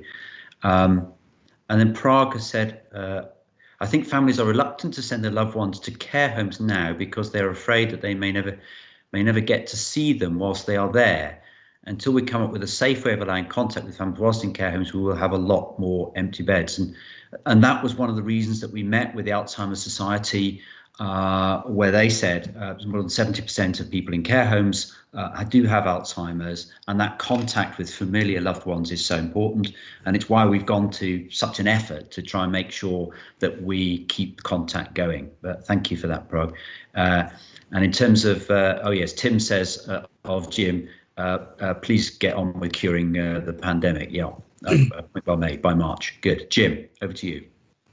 I better get a move on then. I agree with everything everybody said. It's in the midst of the situation we're in, it's immensely heartening that I haven't used the prevention word once this morning, because so many other people have championed it. And I invite colleagues to just reflect on, if that's a sea change in where we are, then that is all to the good. But some time ago, Chair, you said to me, you said, stop being so miserable, because all you ever do is look around the county and go, you've missed a bit. And I said, that's what my job is, isn't it? Is to point out we've missed a bit. And I think Sarah has highlighted what I think is really useful for us, because she's highlighted a number of areas where we're in danger of missing a bit. You know, particularly older people who haven't been out of their homes, who've lost muscle tone, to take one example. Mm-hmm. So I think good example. yeah, and I think what we need to do is we need to sit down and look at what we know about the populations that will be missed and what we can do about it as part of our prevention agenda. And you know, Tim has said that to me several times, so I think what Sarah's saying is music to my ears. So I suggest there's a conversation for us to regroup. But I would just like to say that this is the 4th pandemic I've been in. At this point, somebody normally asks me how was 1918 Spanish flu. We are better. You are looking good on it though, Jim. Thank you. That's very kind. I think the tie helps, but I think we are better prepared than this one. We've got challenges ahead, but I think the big lesson from 2009 was populations were missed in recovery, and I think Sarah's challenging us to not let, you know, that was a national thing, not a Hertfordshire thing. Sarah's challenging us not to let that happen this time, and I agree. There we are. Okay, thank you very much. I think that's the number of speakers I have. I was just going to pick up a comment out of chat from Martin Steels-Hanscom. Thank you for raising those who are left out digitally, Sarah. That must not be lost. And it strikes me that that is a point that we can pick up outside of this meeting to how do we address that. That seems to be a classic sort of partnership approach that we could find to supporting those who are non-digital into digital contact. Whether we like it or not, we have gone more digital, and if you're not part of it, it's more difficult. Is there anybody else? I don't have anybody else at the moment. I think what we will do is the minutes, and thank you to Teresa and Elena and others, are exemplary from this board, and we will pick up key points that have been raised in this debate for further consideration either at board or sub-board in order to further them. And we've had, from David Lloyd, set out his 4 examples: domestic abuse prevention, and then getting the budgets right around voluntary strategy. And I think the work that I think is really important to bring forward around community resilience fits into all of that. And I'm absolutely delighted that Sarah has joined us on the board in order to give us that input, but also to hold our feet to the fire, all of us, around making sure that the community voluntary sector is resilient and able to make the contribution that's necessary through this pandemic and out the other side, picking up Jim's points. So I think I shall leave it there. Tom, thank you very much for introducing the report and giving us the opportunity to have a debate which is fulsome. And I think actually there's some really positive stuff to come out. And I can sometimes reports appear quite dry, but when they're presented, they bring them to life, and that's what's happened this time. Thank you very much. Okay, Chief Legal Officer's been on, and he says we need to note the report and we need to do it in chat and agree it, and then that will be recorded. So if we could all type, well, you can type what you like, but if you could agree to note the report, that would be really, I'd be really grateful. Thank you.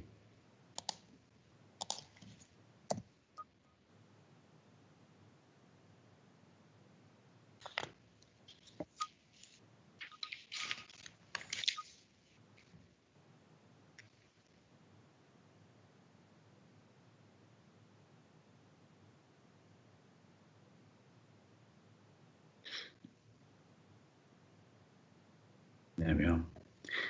Thank you very much. I see no dissent there. That is just being totaled up. I think that will be fine. Thank you very much. We will move on now to, I think it's our final agenda item. I'm extremely pleased that, in a sense, building on the partnership and the determinants of health and linking through to prevention and quality of life, I'd like to introduce Julie Greaves, and I'd like Julie to introduce herself actually, and her paper, which is around sustainability, reflecting climate change emergency, but just a desire to give people the best opportunity to celebrate the environment in which they live. So, Julie, are you there? Are you able to join us?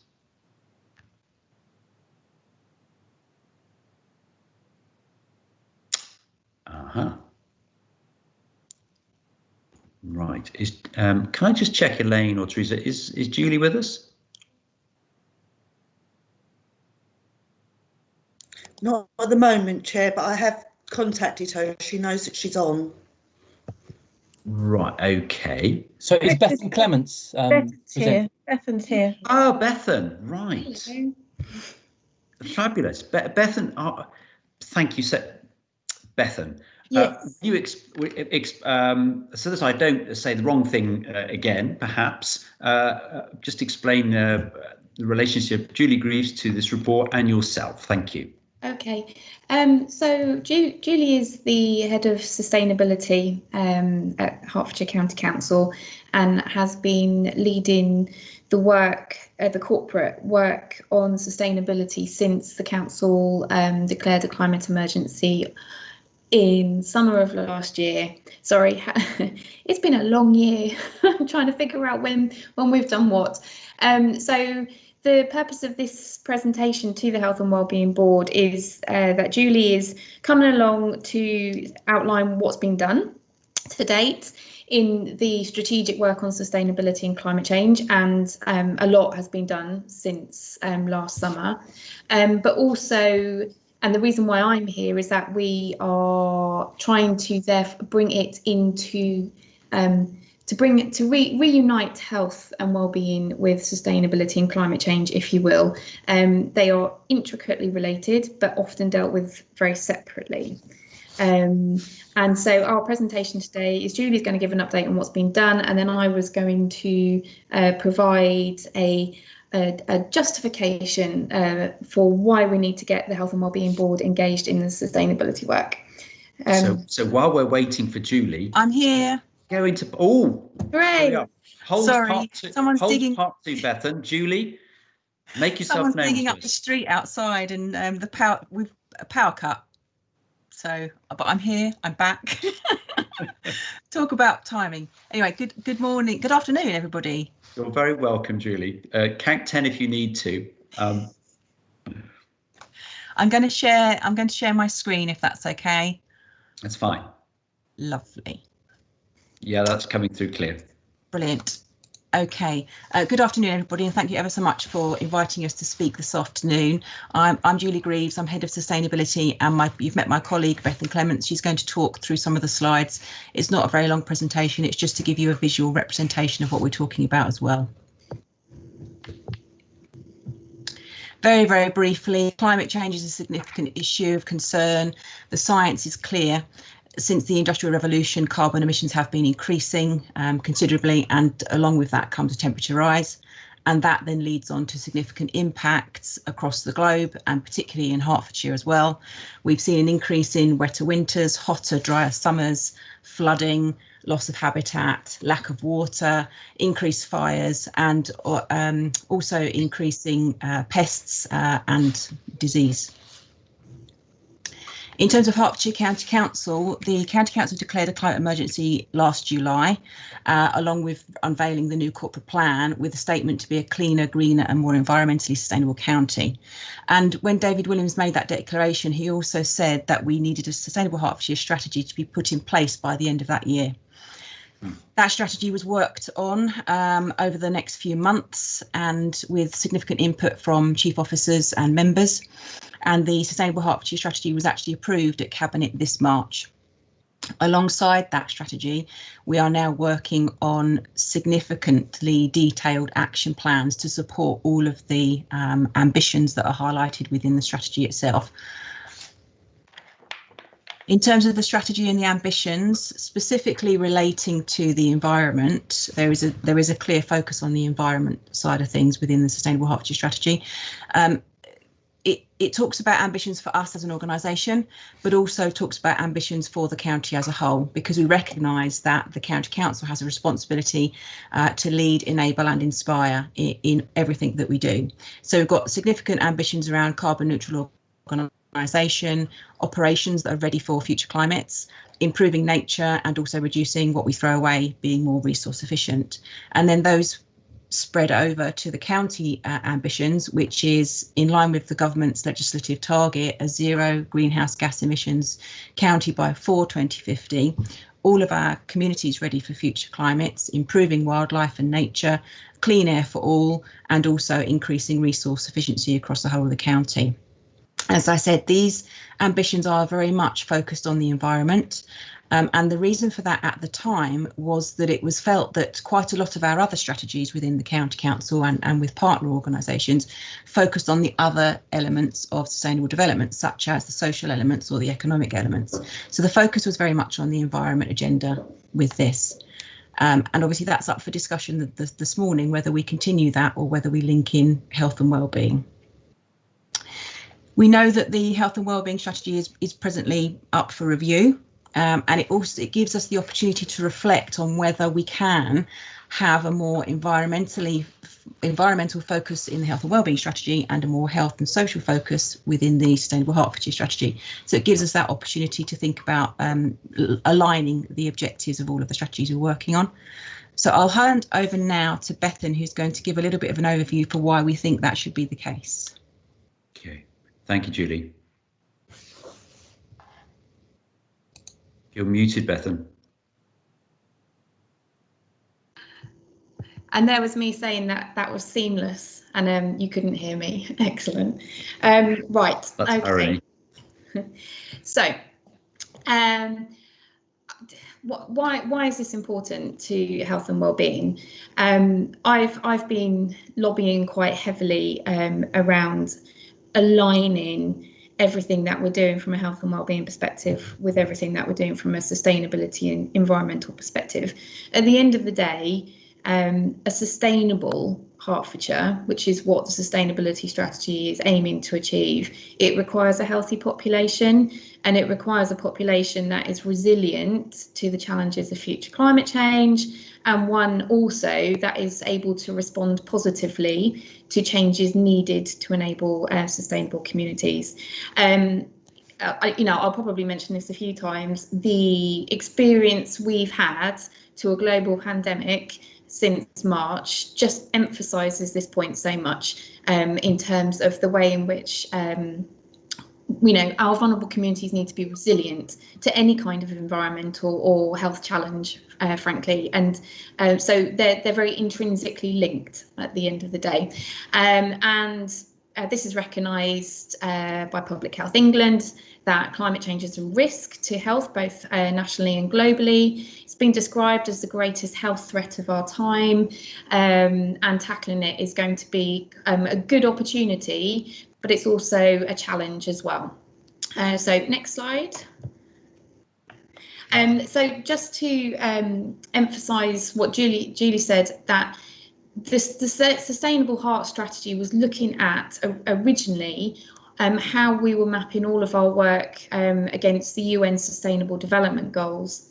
Now, if you look at, I don't know how well you'll be able to see these on your screen, but there are 17 Sustainable Development Goals, and many of them have direct links to health and wellbeing, and all of them indirectly support or promote health improvement and health protection. Again, they are intricately linked. Sustainability has the human angle to it, as well as the economic, as well as the environmental.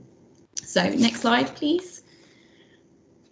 Now, as Julie has also said, that the strategy as it was adopted earlier this year has a very strong environmental bias, and actually only considers the Sustainable Development Goals that are specifically environmental. So we're talking about air quality, biodiversity, and so on and so forth. One of the things that I have been questioning, therefore, alongside with Julie and exploring further, is whether or not the strategy sufficiently recognises the human pillar of sustainability, particularly in relation to inequality, as we have experienced it over the last 6 months, particularly in relation to health and quality of life. So public health and social care services will be delivering against all of the strategic priorities in sustainability strategy. But it's actually, certainly from a public health perspective, it's very difficult to align these with the ambitions as they're currently set out in the strategy. And if Julie just flicks to the next slide. If she's there we go. So this was my attempt from a public health angle, you know, but a lot of this applies to social care too. Looking at the programmes, the projects, the strategies that directly contribute to sustainability ambitions. And there are tons, you know, the prevention agenda alone has a huge role to play in all of this. But it's actually quite difficult to articulate them against the objectives as they're currently set out, because they're very environmentally biased. So I think there are, next slide please, Julie. I think there are some really significant opportunities here to align the health and wellbeing agenda and embed it into the sustainability agenda. And I think that in doing so, we'd enable a much more holistic approach. So public health, our strategic priority for the work we're doing moving forwards is going to be very much focused on inequality. There's a lot of learning coming out of our experiences with the COVID pandemic, and inequality is applicable to climate change and sustainability just as much as it is to a global pandemic. So that's one opportunity, is kind of doing mutual work with co-benefits around inequality and so on. And I'm already having discussions with Julie and her team around that.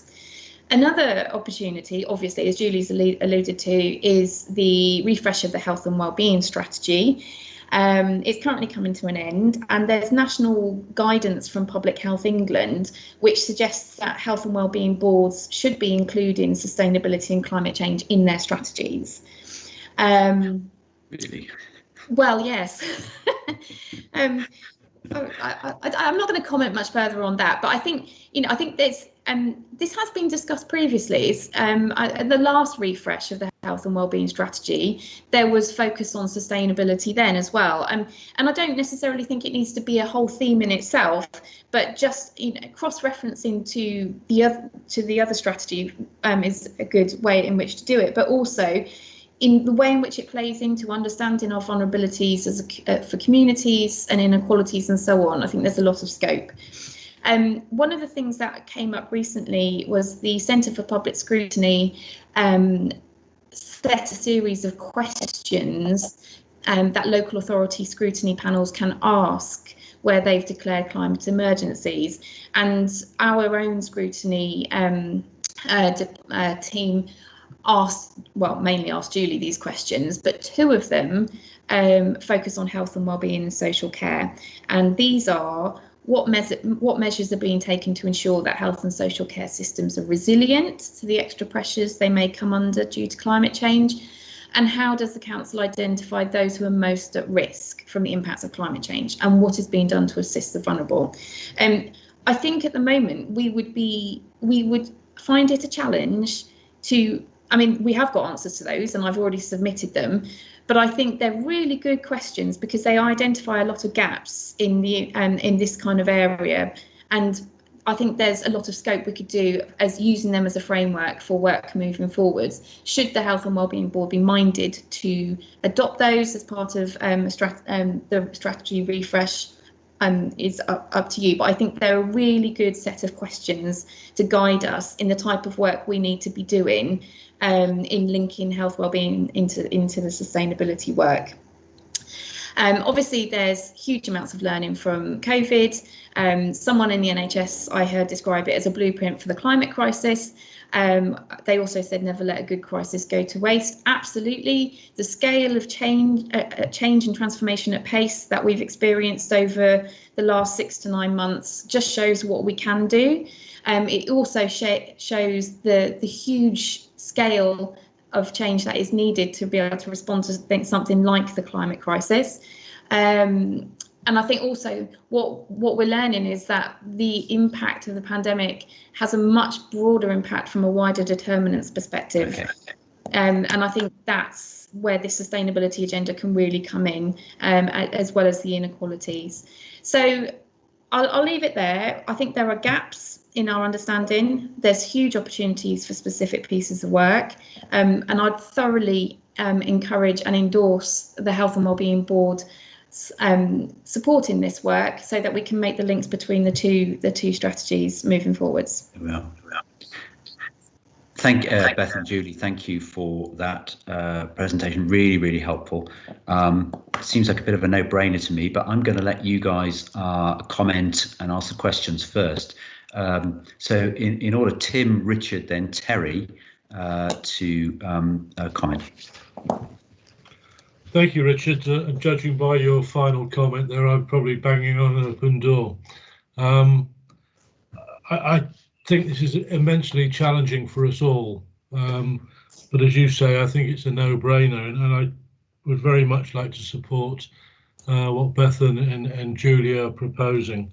You know, we take a time at the moment, for example, when obesity, asthma, respiratory disease and so forth is on the rise. You know, we have to address this. It makes complete sense. We have ambitions to reduce inequalities, and again, this agenda will help us in doing that. You know, people are living longer. We want them to live longer in a more healthy and sustainable way. So again, whichever way you look at this, whichever way you come at it, it makes sense that we take this on board on the Health and Wellbeing Board. As a county council, we've already looked at things like planning, for example, and determined that the public health team will make comment on all large planning applications. I think it's very sad that at the moment there's no statutory duty for us to do so, but we will nonetheless assume that ability and get on and do it, because you know, there's an awful lot we can do from a planning perspective. There's an awful lot we can do from a behavioural perspective. For example, the Cabinet, as you know, earlier this month agreed that the County Council would go smoke-free from January the 1st. So I think there's an immense amount of stuff we can do. There's probably an awful lot more we should do, and I think this is a great start, and I thoroughly support what's being proposed. Okay, thank you, Tim. That's really helpful. Richard, I think it was Richard. I worked it out from you were admin at East Herts, and I assumed it was Richard. Am I right? Yeah, sorry, I didn't know how it's coming up. We don't use Teams at East Herts at the moment. So yeah, I mean, I think just to add to the conversation, I mean, obviously, you know, Beth and Julie, at the moment, you've got your Hertfordshire County Council hat on, so you're talking about the County Council, but all of the district partners have also declared very similar climate change crises, and I suspect other partners who are members of the Health and Wellbeing Board. And I know that Julie, you're very involved in that at the county-wide level. So I think from my perspective that, you know, we've got a on one hand we've got a HCC climate change policy. On the other hand, we're saying across Hertfordshire, we've got a recently refreshed and reformed county-wide climate change partnership, and that's currently drawing up its own action plans around sort of climate change priorities. You know, so they're looking at issues like water sustainability, biodiversity, carbon reduction, and transport. So I think, again, similarly, all of those issues impact significantly on the wider determinants of health. So I absolutely agree that climate change matters are part of that wider health and wellbeing system. I think where I'm a bit concerned is that if we're looking about how the county council strategy and the county-wide health and wellbeing strategies affects each other, that's all very well. But actually, there's a bigger opportunity here to link into the wider county-wide sustainability group and the wider county-wide work to make sure that the health and well-being link, if you like, to climate change is felt by all of the partners across Hertfordshire and incorporated into their own strategies. So I very much would plea that if the board adopts this, it looks very much at the county-wide sustainability group that's all partners rather than just the HCC strategy. Yeah. Richard, I think I'm going to go out on a limb here, but it's not very far for me to go out and just say completely agree. I know that you have there is a county-wide board, and Terry will potentially say something about that, but nothing that comes before us here at the Health and Wellbeing Board must speak to a single partner view, especially when something is county-wide, county-wide in terms of its geographic and socioeconomic footprint. So I absolutely, it's a good point to make, Richard. And again, we've been talking about partnership strength all morning. This builds into that and has to build into that. And so, yeah, again, using Tim's analogy, open door, and we've just got to be careful on that language. That's you're right. Okay, thank you for that. Terry, and then Jim.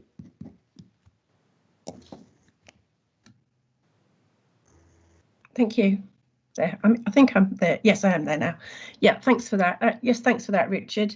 Yes, as Richard said, there is a county-wide climate change and sustainability partnership, which was actually started by the Hearts Leaders Group, and it all gets a bit confusing, I have to say, the landscape out there. But just to say that originally thinking, and I understand Bethan's passionate all about this, I know, and as is Julie, just to say in relation to the Hertfordshire strategy, sustainability strategy, as has been said, the original thinking was around this, that we would deal at county level with in the county as an authority with those things that we could impact on. So we're looking at what we as an organisation can do by ourselves and what is the impact. The health and wellbeing angle obviously is all about everybody in the county. So I agree, it's very appropriate that this board actually does take on that mantle of dealing with the more social aspects of the what is it called, the UN declaration. I think that's really, really appropriate. We did originally have it in our little diagram, but we took out the little icons that dealt with the social factors. So absolutely support that. As Rich said, we do need to be a little bit careful how we pull all this together, because we don't want to be duplicating work. And with the County Sustainability Partnership, I don't believe there is duplication, because each authority that sits on that brings to the table its own little bit, and then we look at it as a holistic approach across. And I did suggest at the last partnership meeting of the HC County Sustainability Partnership that we perhaps ask the NHS to sit on the board, because we've got the LEP, we've got the districts and boroughs, but perhaps it's more appropriate that the Health and Wellbeing Board sit on that partnership. It's sort of something to think about, because then you are bringing in the more Terry, social. you can be our rep on it. I know, I can do both. Lots of hats. I can do lots of hats, but that is the point. You see, we don't need more people necessarily. We can just talk to it. But the wider determinants of health, I think, then would be completely covered, because at the moment we're not, as you say, Beth and Julie, we're not covering the wider determinants because we're not covering the social and health angles.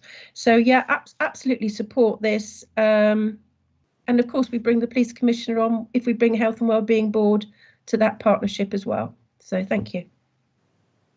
Yeah, great. Jim, thank you, Terry. Jim. Thank you, Chair. I think the thing that the presentation from Judy and Bethan shows is that this is a kind of a systems issue. Just as I think we've learned that there can be no health without good mental health as a partnership. I think we're also learning that there can be no human health without a sustainable environment. And I think that's the first thing. That means we need to work together as a system.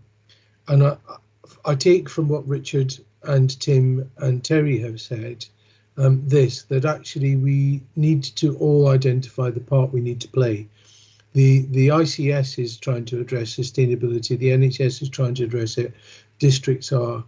And I think from my perspective, Julie and Bethan with their district colleagues have been modelling how to work as a system and as a partnership, and the Hertfordshire partnership with the NHS.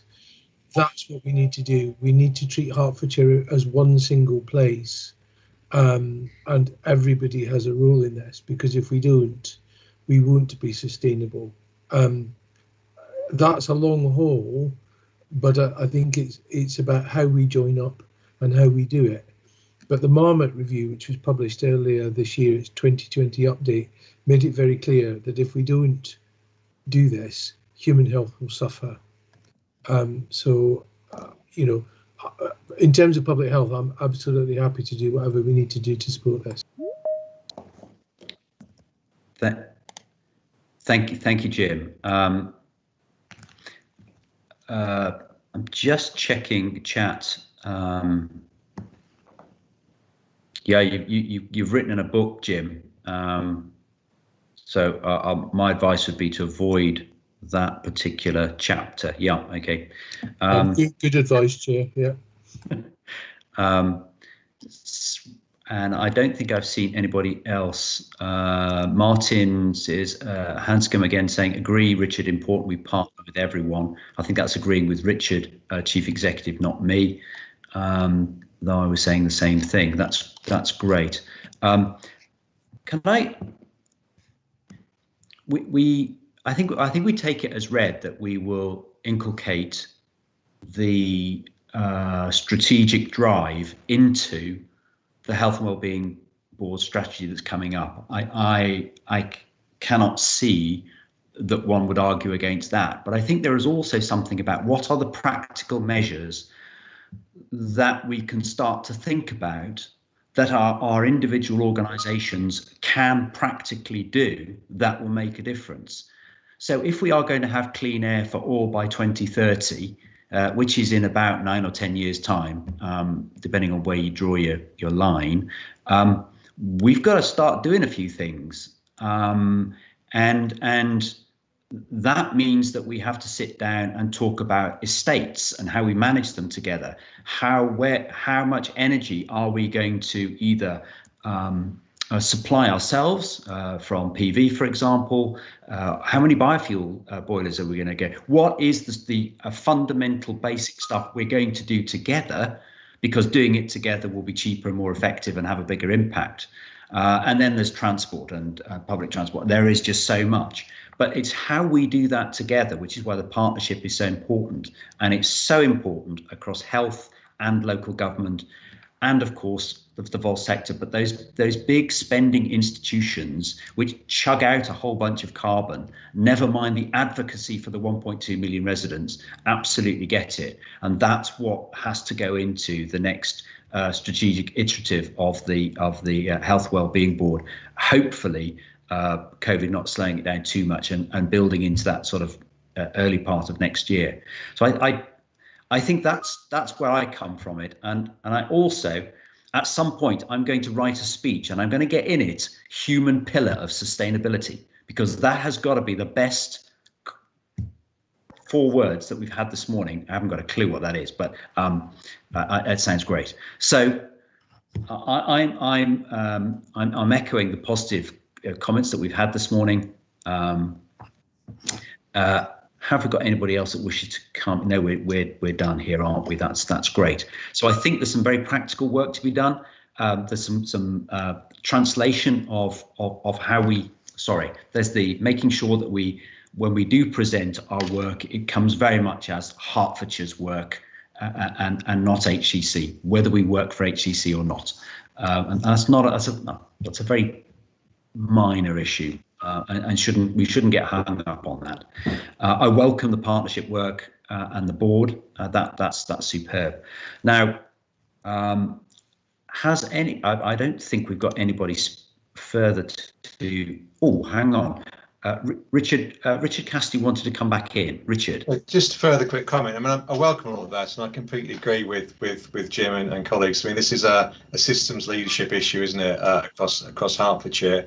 I'm heartened by the conversation. It's a wider partnership approach. I would recommend, Chair, that we do just think about the recommendation we're about to approve and perhaps broaden it out as where it refers to the sustainable strategy. It could refer more broadly to how we influence the county-wide sustainability strategies of all our partners to make sure that these issues are more widely embedded, and that's a systems leadership angle. Thank you, Richard. I'm not going to try to rewrite the recommendation. I absolutely hold that we should pick up through the minutes which become actions that then effectively get noted as the recommendation. Sorry, it's a long way of saying I completely agree. But what the recommendation is for us to address the system issue, and we've all expressed it in various ways, and we can pick that up afterwards. Would that be okay, Richard? Do you think that's fine? Yeah, that's fine. Okay, cool. Colleagues, I think we need to express an opinion on this so that we are asking to note, but we are affirming that we wish environmental and sustainable issues to be absolutely inculcated into our strategic thinking at the Health and Wellbeing Board. That is effectively what we are saying, and I would like you to agree to that proposal in the usual way in the chat bar. Thank you.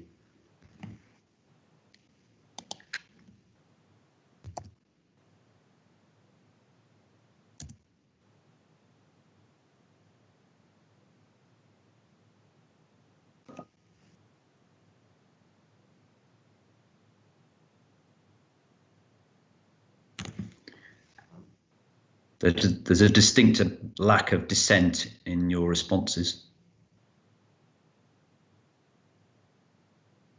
Okay, that's great. I think that's fully endorsed and agreed by all. Thank you. Colleagues and guests and members of the public who may be listening in this morning, thank you so much for this morning's meeting. I think it's been hugely productive.